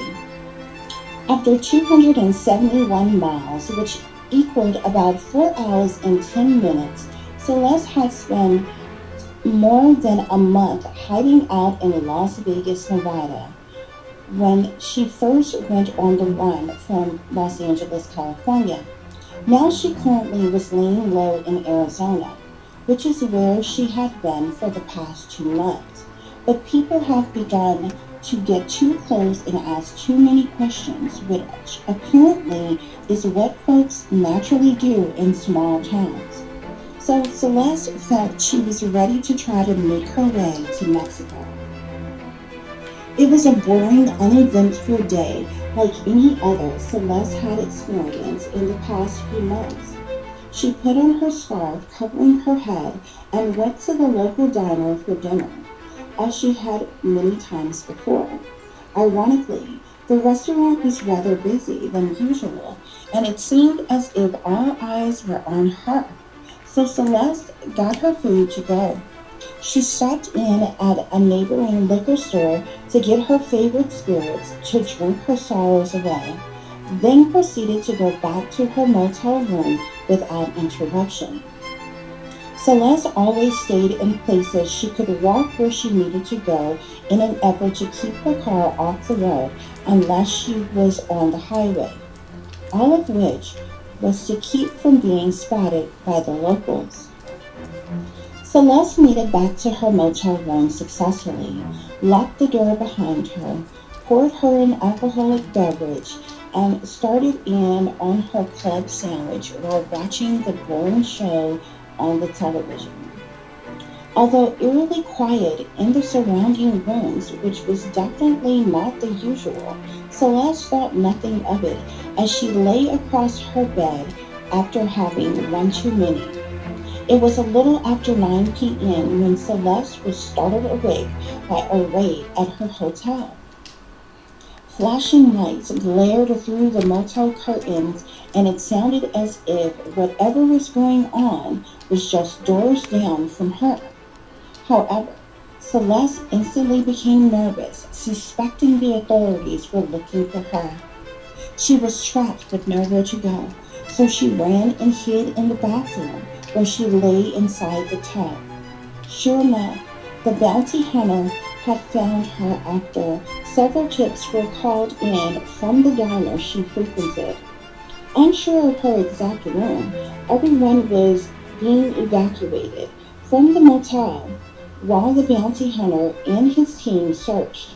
Local authorities were also alerted due to the vast number of reports made. Finally, they had reached Celeste's door, which was busted down since the chain lock was on the door from the inside, and no one answered when being demanded to open the door. Celeste tried to remain as quiet as possible while she wept in silence, waiting for her fate. The bounty hunter and his team ravaged through the room like a disastrous tornado until they found Celeste curled up in a fetal position inside of the tub. Nothing but a stream of tears ran down Celeste's face as she was being arrested.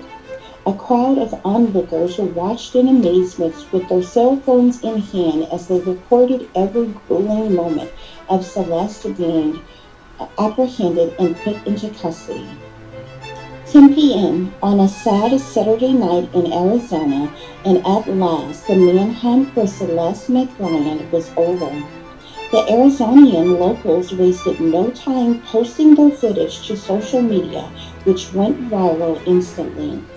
The local media station wasn't far behind as breaking news reports swept every news outlet. The waitress at the diner who called in the original tip received a whopping $20,000 for her discovery. But that was nothing compared to the $100,000 the bounty hunter collected for chasing down Celeste. A 5-hour and 55-minute trip on the road to turn Celeste into the Los Angeles, California federal authorities was underway. It was a long time coming, but the agents eagerly awaited her arrival. Chapter 18, Caught Up. 3:30 a.m. Sunday morning, Celeste was back where it all began. In the past few months, she had tried her hardest to get the horrors of what she had done out of her mind, but it was like a never-ending nightmare. Now she was back to face her nightmare head-on. The transfer went smoothly, and now Celeste was in the custody of the federal authorities, who escorted her, handcuffed and shackled, to an interrogation room where the walls were plastered with gruesome crime scene photos of every murder that had taken place, including her parents. She nervously sat alone for several hours, being haunted by the past. It was early, so other agents and detectives hadn't arrived yet. Luckily, Celeste was offered a bathroom break and given food and water while she waited. Celeste literally felt like the wait alone was some kind of torturous tactic to wear her down with every suspenseful moment that passed. At last, 6 a.m., and finally the interrogation room door swung open and entered the investigating team tasked with interrogating Celeste. By now, she was just ready for it all to be over already. After being Mirandized and made aware of her rights, as well as informed that the interrogation would be recorded, the interview began. Noticing Celeste's exhaustion, an FBI agent broke the silence first by asking Celeste if there was anything she needed to get off her chest before they got started with their line of questioning. Celeste sighed as tears began to well up in the corners of her eyes. After taking a deep breath while scanning the room, she finally began to tell her story, starting from the very beginning. In a whiny, childlike voice, Celeste started to explain how her spiritual journey came about. The attentive detectives in attendance clinged on to her every word she said. Celeste talked about what it was like when she lived with her parents, when she graduated from high school, went to college, and she even elaborated on when she moved out of her parents' home and started her own business and moved into a condo, which by her account is when her spiritual gifts took a turn vastly different than before, she explained. Celeste spoke frankly about how she wanted to expand her abilities. She claimed she started studying about mediumship as she felt the desire to understand the deceased dwindling between worlds. As Celeste described, it wasn't long before her psychic abilities and mediumship abilities intertwined. She stated spirits began to call out to her for help, and she desired to set them free to cross over successfully. Rudely, the detectives groaned and moaned in obvious disbelief as they listened to Celeste ramble on. However, she proceeded with telling them how she was possessed each time these lost souls came to her. It was then, when they entered her body, that horrible things took place against the people that harmed them in the first place. Celeste paused for a moment, and at which time the agent asked her if what she was saying was true, then why did she murder her parents? Celeste, who had held her head down in shame the entire interview, now very boldly looked in the eyes of the agent and matter-of-factly replied, "Because they lied to me." The agent finally, feeling like they were actually getting somewhere, asked Celeste what her parents lied to her about. Celeste claimed on the day she was led to the ranch, which was run by a devil-worshipping cult who were cannibal human hunters, had been kidnapping and satanically ritualistically abusing children they held in cages until they were used unto death in their satanic ritual practices. And also, the cult abducted homeless people and hunted them in the woods like animals, who they later sent to a slaughterhouse to be ground up into human meat and sold in urban neighborhoods to brown-skinned people. It was while she was waiting for the cult to arrive that she noticed her father was a member of the group, so she killed him. "What about your mom?" the agent said. "She wasn't there." "No," Celeste said. But when she called her mom, asking about where her dad was, her mom told her the ranch, and she knew then that her mother knew exactly what her father was a part of and what he was up to on that day. And she was likely a member too. The only reason she wasn't there, Celeste explained, was because she worked late that day. "So I killed her too," Celeste said. "And this all supposedly happened while you were possessed by these spirits?" the detective angrily asked. "Yes," Celeste replied. "Cut the bullshit, Celeste, and tell us the truth," the detective said while raising his voice. Celeste's eyes turned cold as her tears had dried up. "I am," she shouted, "and if you don't believe me, then I want a lawyer." The detective was excused out of the interrogation room and scalded for messing up the interview, considering they hadn't even been able to ask Celeste about the other murders yet. Celeste was open and willing to talk at first, but now because of the detective's reckless, harsh remarks, she had shut down and requested counsel, so the agents nor detectives could question her anymore, which highly pissed off the federal agents. All the local investigators were asked to leave the interrogation room, at which time the agent went back in and apologized to Celeste, telling her that if she wanted to recant her request for counsel and continue explaining herself, then they could assure her that the other detectives would not badger her about her statements anymore. But the damage was done, and Celeste was done talking. At the very least, the authorities could arrest and hold Celeste with no bond on the ranch murders as well as the murder of her mother, which she had admitted to thus far, which was more information than the detectives originally had, considering they could only firmly confirm that she had killed her mother. However, with Celeste's admissions, the FBI agents were pretty sure that she was responsible for the other murders as well. Celeste was formally charged with capital murder and escorted to jail to await arraignment. In the following weeks, Celeste attended arraignment court with her attorney and pleaded guilty by reason of insanity. Celeste was ordered to a maximum security mental institution for the criminally insane for a mental health evaluation to see if she was fit to stand trial, during which time a trial date was put on hold. Chapter 19, High Profile Case. Ironically, Celeste was transferred to the exact same mental institution for the criminally insane that the young girl whose mother set her up for murder of their entire family was placed in.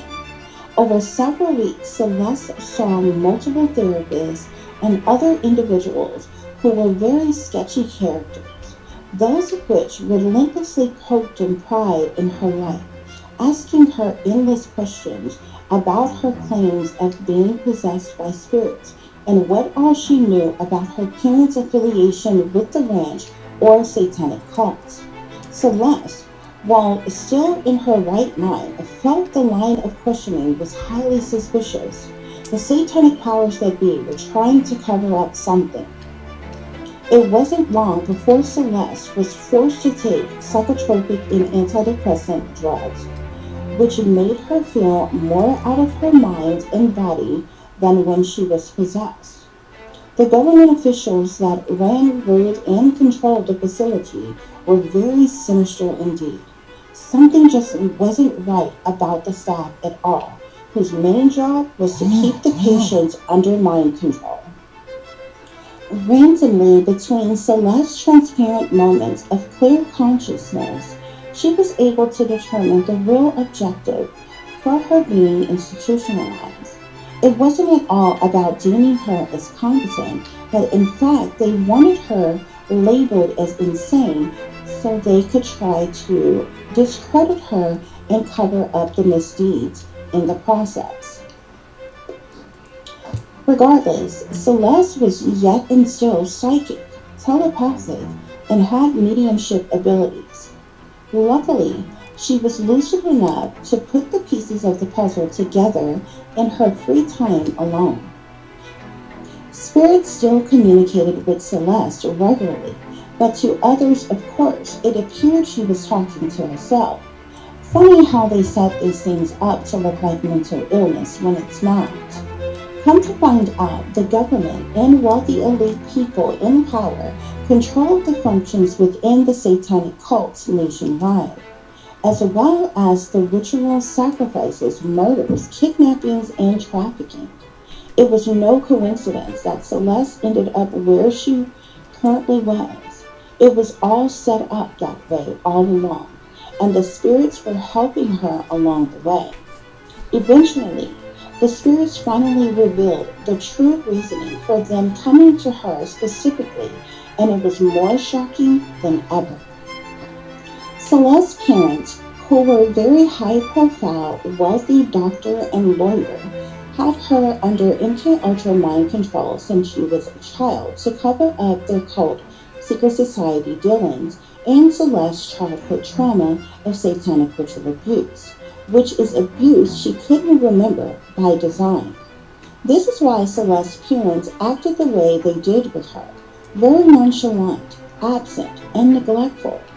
She had been handled and controlled her entire life and never knew it until now. Everybody possessed Celeste was triggered to kill, including her parents, was all purposely orchestrated to awaken her to what her reality really was and expose all of the evil that had been hidden from her all along. Now Celeste understood why the staff wanted to keep her so heavily medicated. The therapist later diagnosed Celeste with antisocial personality disorder, borderline personality disorder, and dissociative identity disorder. Weekly updated reports were provided to the judge presiding over the case. After more than a month of evaluation, determinations were made as a result of Celeste being deemed as having multiple mental illnesses which were currently being controlled by medications.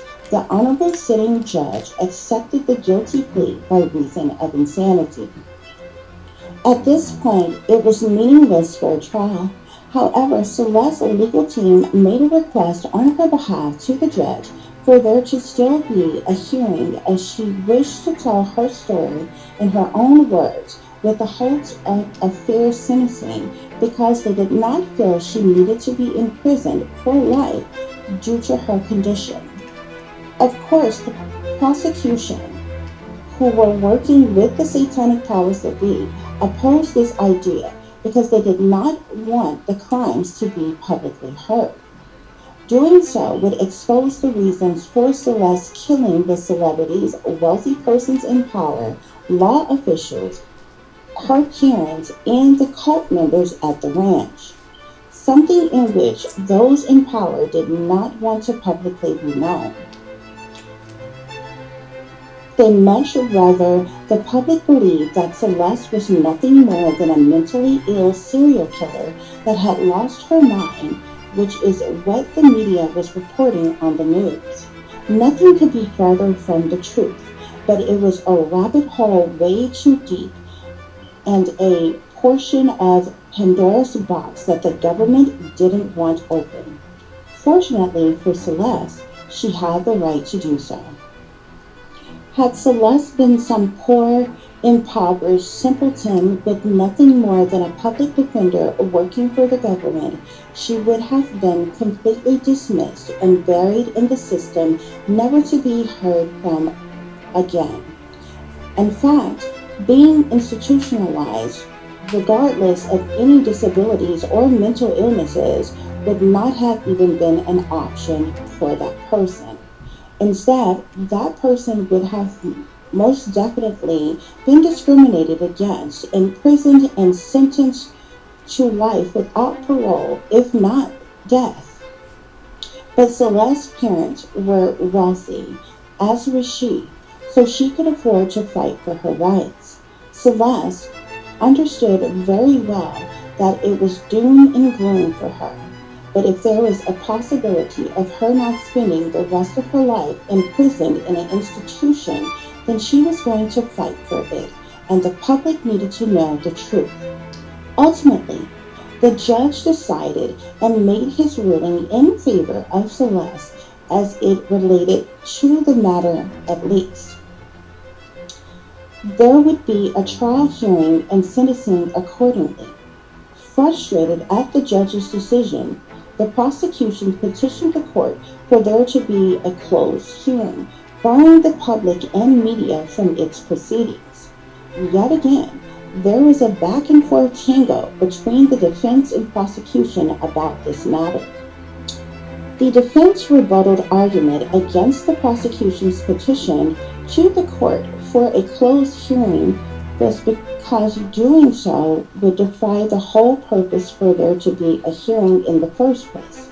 Celeste was not trying to avoid harsh penalties or punishment for the crimes she committed, but she desired to only inform the public who was the most affected by her actions and understanding for the reasonings behind her crimes. It seemed that the government desperately did not want her to do so in an effort to block the general public from knowing the truth, which by this point had become painfully obvious. Nevertheless, after the judge heard all arguments related to the matter, he was firm in his decision that the public had the right to know the truth about a serial killer who had terrorized the community, affecting so many lives.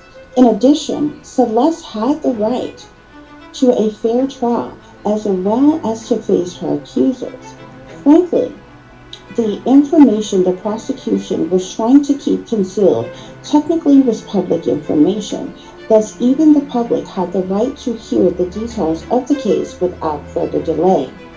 Thus, a public trial hearing and sentencing would be heard. Chapter 20, Enlightened to Death. Due to the high-profile case, there was a backlog delay with scheduling, so while Celeste anxiously awaited her hearing date, which was a month away, she was unfortunately left at the maximum security mental institution. However, unbeknownst to others, behind the scenes, the judge, Honorable Peter Sir Patrick, was dealing with issues of his own. It seems that intimidation tactics were being used to try to bully the judge into submission. The unruly attacks unfortunately were coming from the powers that be. But Judge Sir Patrick wasn't swayed easily. He was an old-school, upstanding guy with righteous morals and values. Meanwhile, Celeste was being heavily drugged and abused in an effort to keep her silent. Mind control tactics were even being used on her during her therapy sessions as well. Because of the mistreatment, Celeste asked her lawyer if it was possible for her to transfer to another facility, but unfortunately he suggested that it would be better for them to push for that motion after her hearing if she could possibly manage until then. Celeste reluctantly agreed and continued her bitter wait for the hearing and sentencing time to approach. The media was in a frenzy, reporting on the much anticipated high profile trial hearing that would be viewed worldwide. People from around the world chimed in on their opinions in the matter. The vigilante massacre serial killer was even trending on social media. Everybody was awaiting the testimony of Celeste after word got out that she requested to share her side of the story with the world and tell the truth when she didn't have to. Although Judge Sir Patrick refused to be bullied and intimidated by the establishment, it didn't keep the threats from coming his way. Eventually, high-ranking secret society members aggressively contacted the judge to bribe him with a handsome bonus of $50,000 to overturn his decision for a public hearing. Judge Sir Patrick was appalled by the gross injustice by persons who claimed to stand for law and order. Never had he experienced such corruption in his career, although he had heard of such things occurring in other cases with other judges.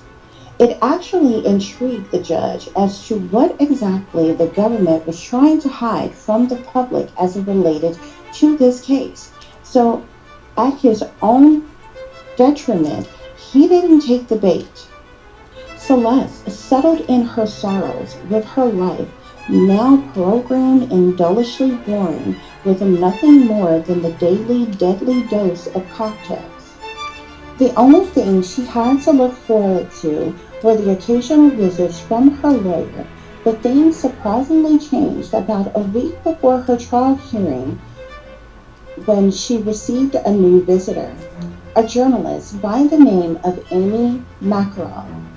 Amy lied to get access to Celeste by claiming to be family, but she assured Celeste in her conversation she wasn't there to attack, badger, or condemn her for the crimes she was being accused of, yet instead she only wanted to know the real story, her truth, because she didn't believe that Celeste was a bad person that just became an unhinged serial killer one day.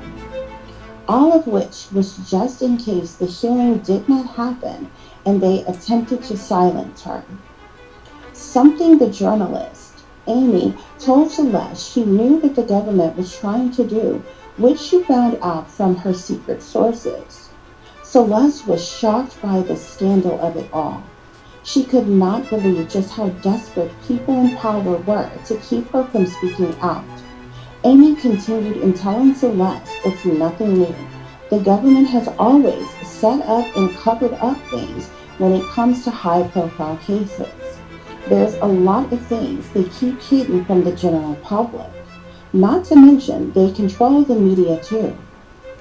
Celeste sighed at the rush of information, but she wasted no time telling Amy everything, who promised to tell the truth in her article about her and the situation. For the entire week, both Amy and Celeste met and talked every day leading up to the trial hearing. Amy was seriously astonished by everything Celeste shared with her, from her life growing up, her career and spiritual journey, the possessions, murders, why she did it, finding out the truth about her parents and her hidden childhood trauma. Celeste even told Amy about how she was abused, mind controlled, misdiagnosed, and overly drugged on purpose to silence her in the institution.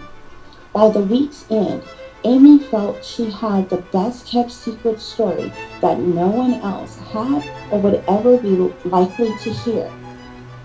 She thanked Celeste for her time and entrusting her with the truth. Amy also promised Celeste that she would be at court to support her if the hearing were still on schedule to happen the following Monday morning. The pair said their goodbyes until the next time they met. After learning about what all was going on behind the scenes, Celeste was actually now nervous about the hearing, which only the weekend stood in the way of before that set date. However, to try to keep a level head, Celeste had been faking taking her medication and throwing it away behind the nurse's back. Monday morning, the trial hearing was set to begin at 9 a.m. Celeste's lawyer prepped her on what to expect. The general public was welcome to attend, with most available seating set aside for the family of the deceased. Also, the media and press were going to be allowed in the courtroom for the hearing as well, which would be aired live on national television. Furthermore, from Celeste's understanding, she would take the stand and give her open testimony as to her account of what happened, and if there were any further questions desired to be asked by either the defense or prosecution, then the judge would allow such questioning to be asked of her. Afterwards, any closing remarks would be heard for the record as well. Celeste's lawyer also informed her that since it is an open hearing and she had already pleaded guilty by reason of insanity, which was accepted by the judge, then the jury that would be in attendance would not be determining her guilt or innocence. However, they would be determining what the proper sentence would be. Following the meeting with her lawyer, Celeste was then transferred to the courthouse for the hearing. Upon arrival, the courthouse was packed with people inside and out. The news media stations waited eagerly for Celeste's arrival to get the first sighting of her since her mugshot was taken. It had been 2 months since her capture and arrest, so many people were anticipating seeing the infamous vigilante massacre serial killer in person. Celeste stepped out of the van she was transported in and was escorted inside the courthouse. There was instant yelling and screaming from mobs of bystanders with picket signs, flashing lights, and cameras everywhere as reporters blurted out questions to Celeste for any remarks. It was overwhelming, but Celeste just hung her head in shame and didn't say a word until she reached the courthouse steps, at which time she turned around to the cameras and simply said, "I'm sorry," then proceeded to make her way in the building.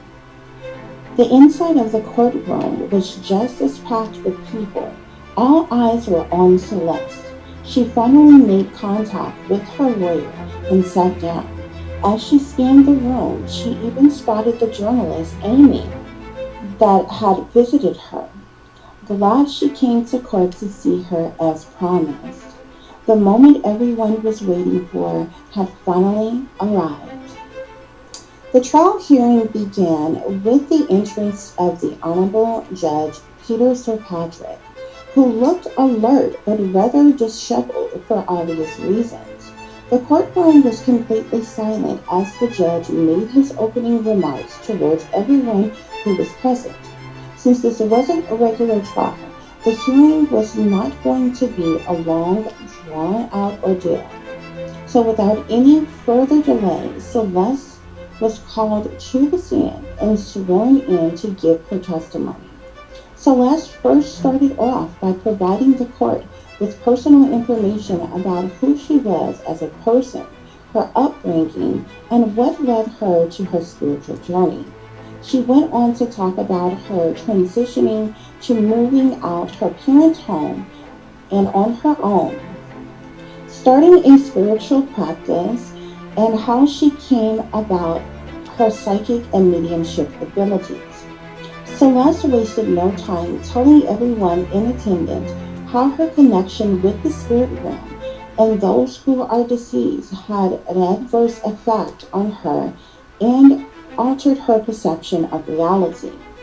Celeste explained she had a desire to help spirits between worlds find peace and cross over successfully, but things took a turn for the worse when the disgruntled spirits that came to her wanted justice for the injustices that had happened to them.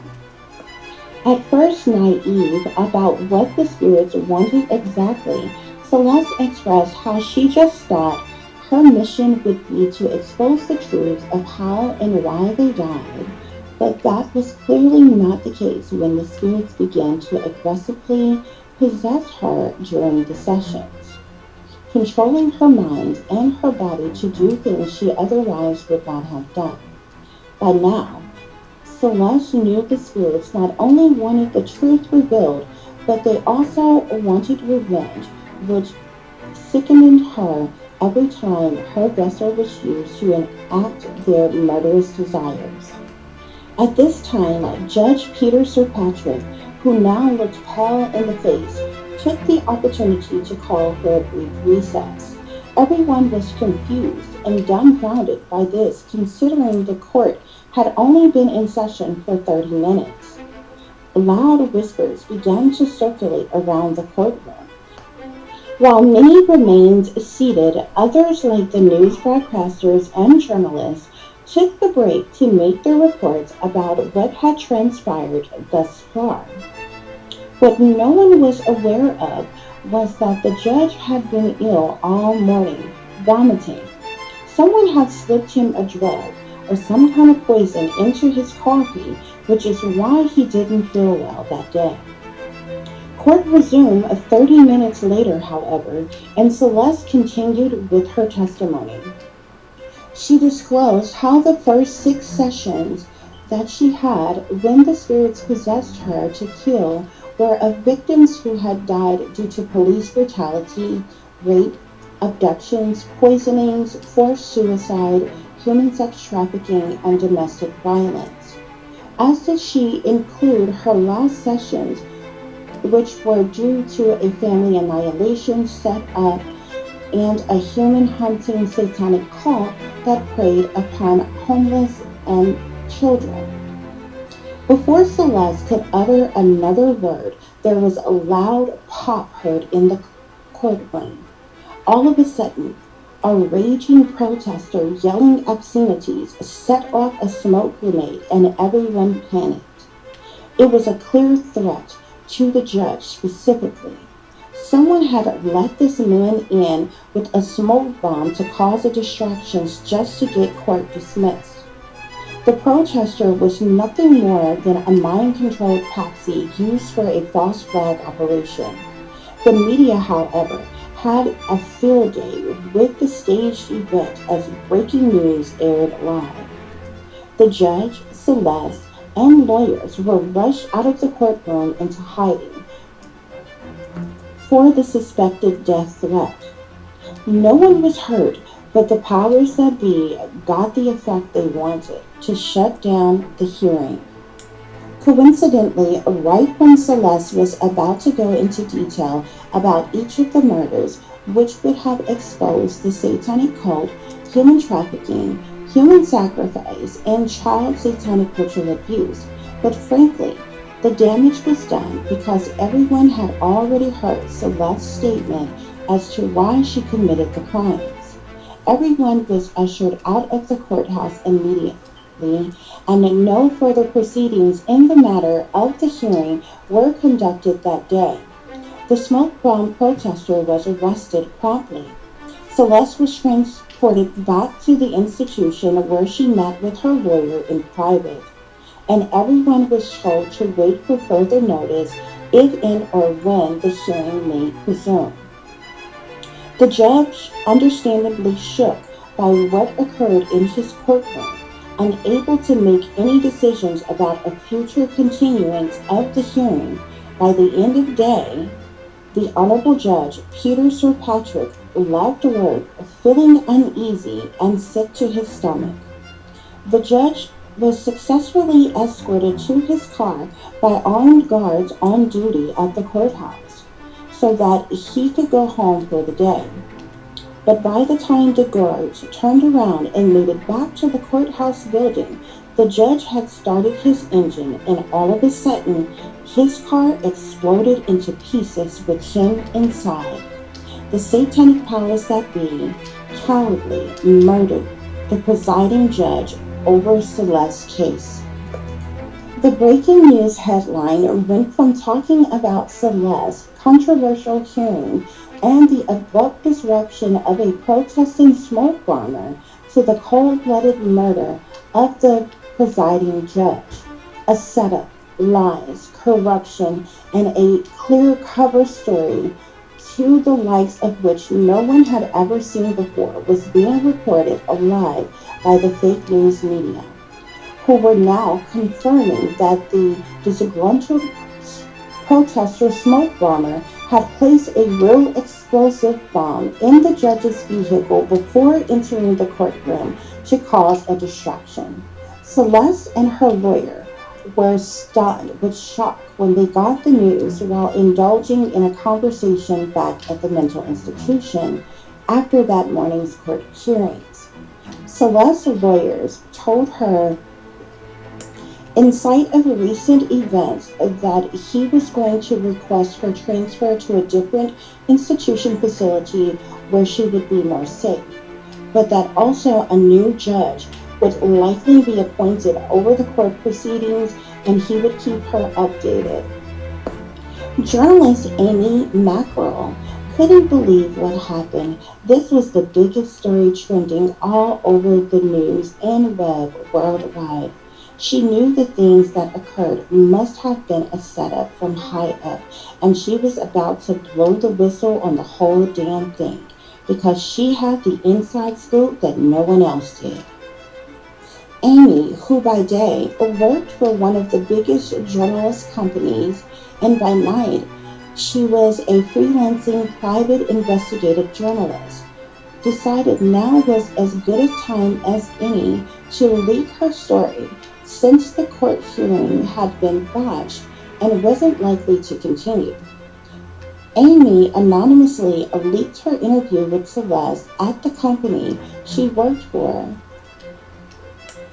As well did she publicly leak the secret information and her final report about everything that had transpired on the internet, which went viral within 30 minutes of it being uploaded.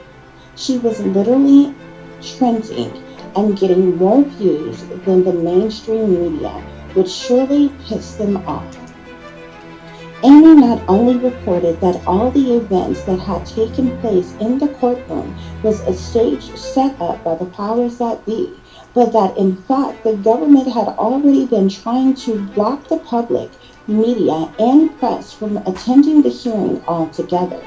She went on to explain that the judge, Peter Sir Patrick, was matter-of-factly murdered and likely was being threatened before his untimely death.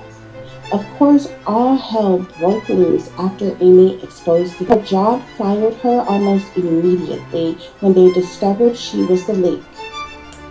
But it didn't make Amy know never mind, because this is what real investigative journalism was all about. Cutthroat, ruthless, raw content that's real news people can use. And if exposing the truth to the public about the corrupt government was wrong, then she didn't want to be right. The following week, a newly appointed judge was assigned to Celeste's case, Honorable Judge Henry Bledsoe, a rough, tough, corrupt, two-headed snake sellout that is the powers that be good old boy. Not to mention he's a high-ranking member of a secret society. Judge Bledsoe wasted no time overturning the hearing proceedings with no further testimony needed. He ordered the prosecuting and defense attorneys and their team, as well as Celeste, back to the courtroom the following day to relay his final judgment on the case. Neither the public, press, or media would be allowed in the courtroom, as the judge blocked them indefinitely from the case as well as the courthouse. Once all parties arrived to court, the judge firmly handed down his desired sentence for Celeste, which was life without the possibility of parole, with the death penalty taken off the table. Celeste was ordered to serve the remainder of her sentence in a mental institution for the criminally insane. In conclusion, Judge Bledsoe approved the order to transfer Celeste to a different institutional facility without further delay, and court was adjourned. Celeste didn't get to speak another word. Neither did the judge ever once give her eye contact when speaking to her or about her, as if she was nothing and not even there.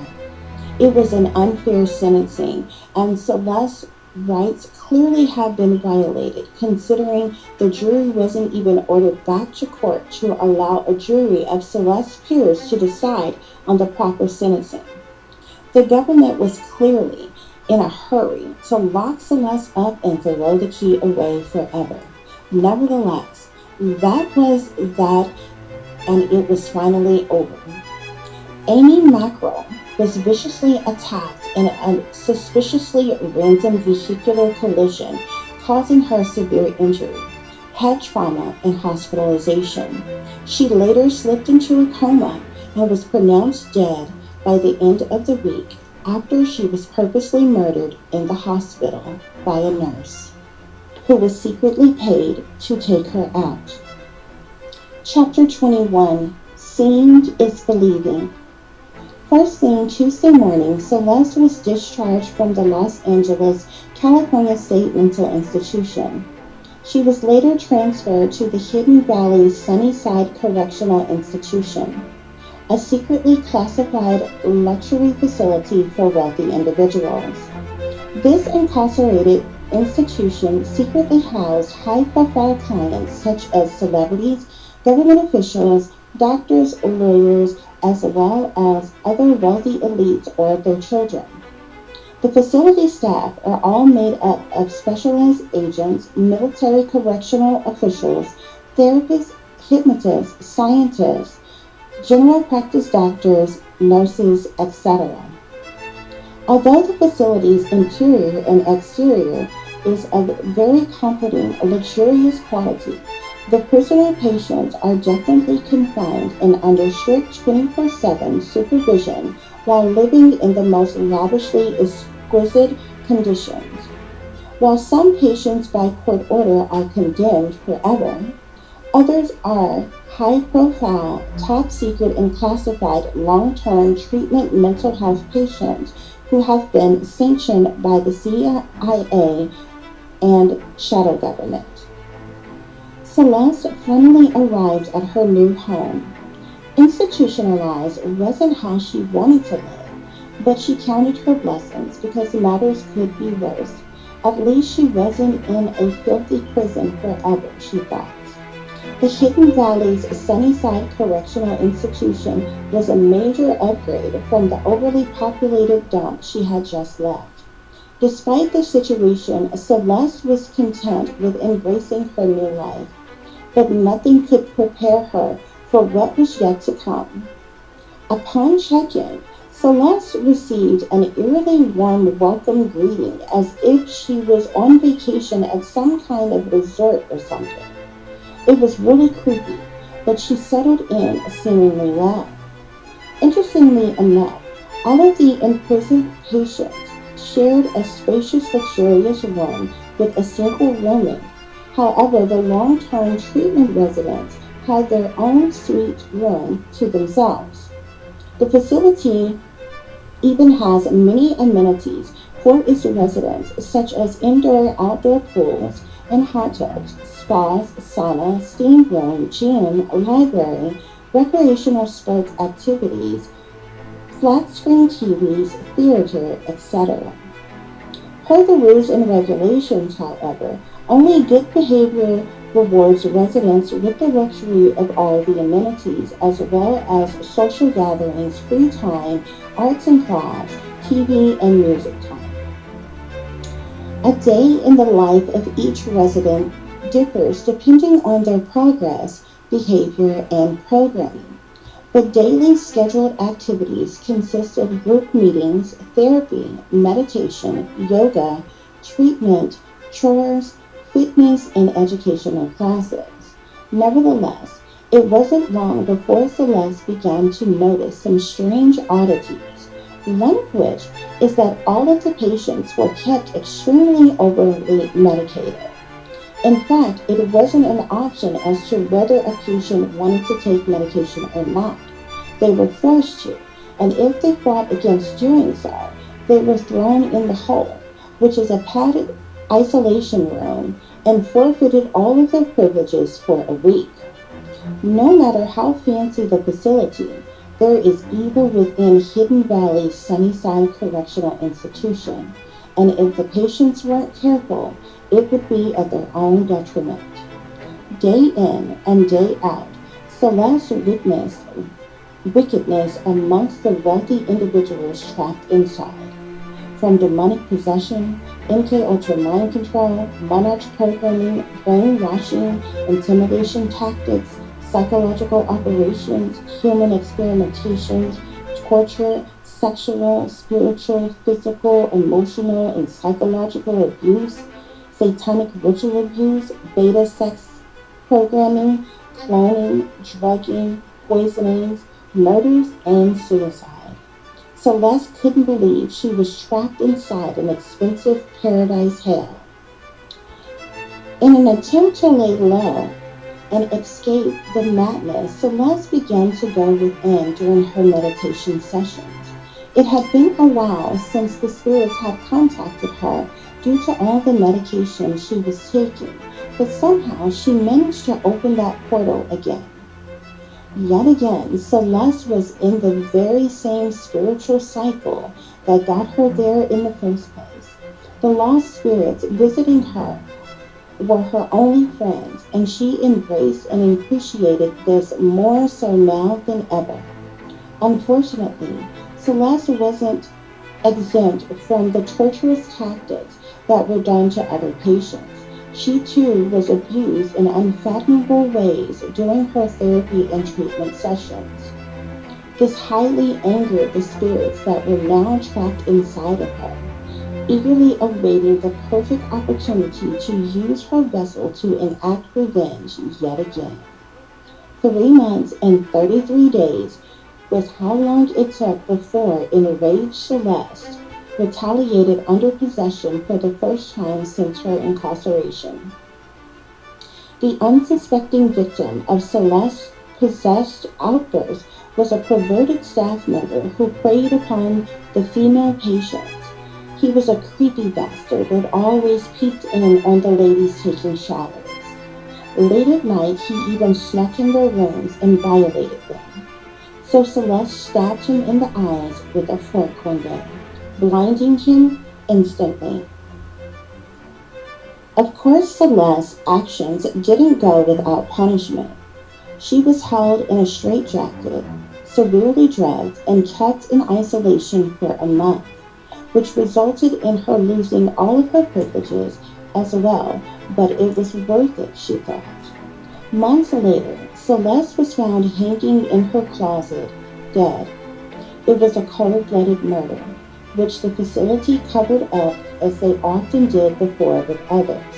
She had been suicided by the enemy, but Celeste's spirit never left Hidden Valley's Sunnyside Correctional Institution because she became a lost soul trapped between worlds herself, just as they who used to visit her were. Still to this day, she taunts and hunts all of those who wronged her. The end. Thank you all so very much for listening and for watching tonight's story time. I do hope you enjoyed it. So guys, as always, y'all know I like to show you all that this is original work written by myself here. So, every page here is written by me, guys, okay? So, as I said, thank you all for listening and for watching. Please like, share, and subscribe. For those of you who would like to contact me, you can do so at tiff.diamond.36@gmail.com. You can also follow me on Instagram, which is shinebrightlikeadiamond36 with an underscore between each word. For any person who is interested in donating to the channel, it is greatly, greatly appreciated. I do thank you all in advance. You can do so through Cash App, which is $tiffdiamond36, or through PayPal, which is paypal.me/add36diamond. As always, guys, y'all take care of yourself, take care of each other, but most of all, take care of your babies, honey. Remember, this is a wicked, wicked world that we live in. There is wickedness in high places, and there is evil that is lurking around each and every corner, even in a neighborhood near you. So y'all watch your surroundings. Watch the company you keep. Watch surroundings in the company in which your children are in as well.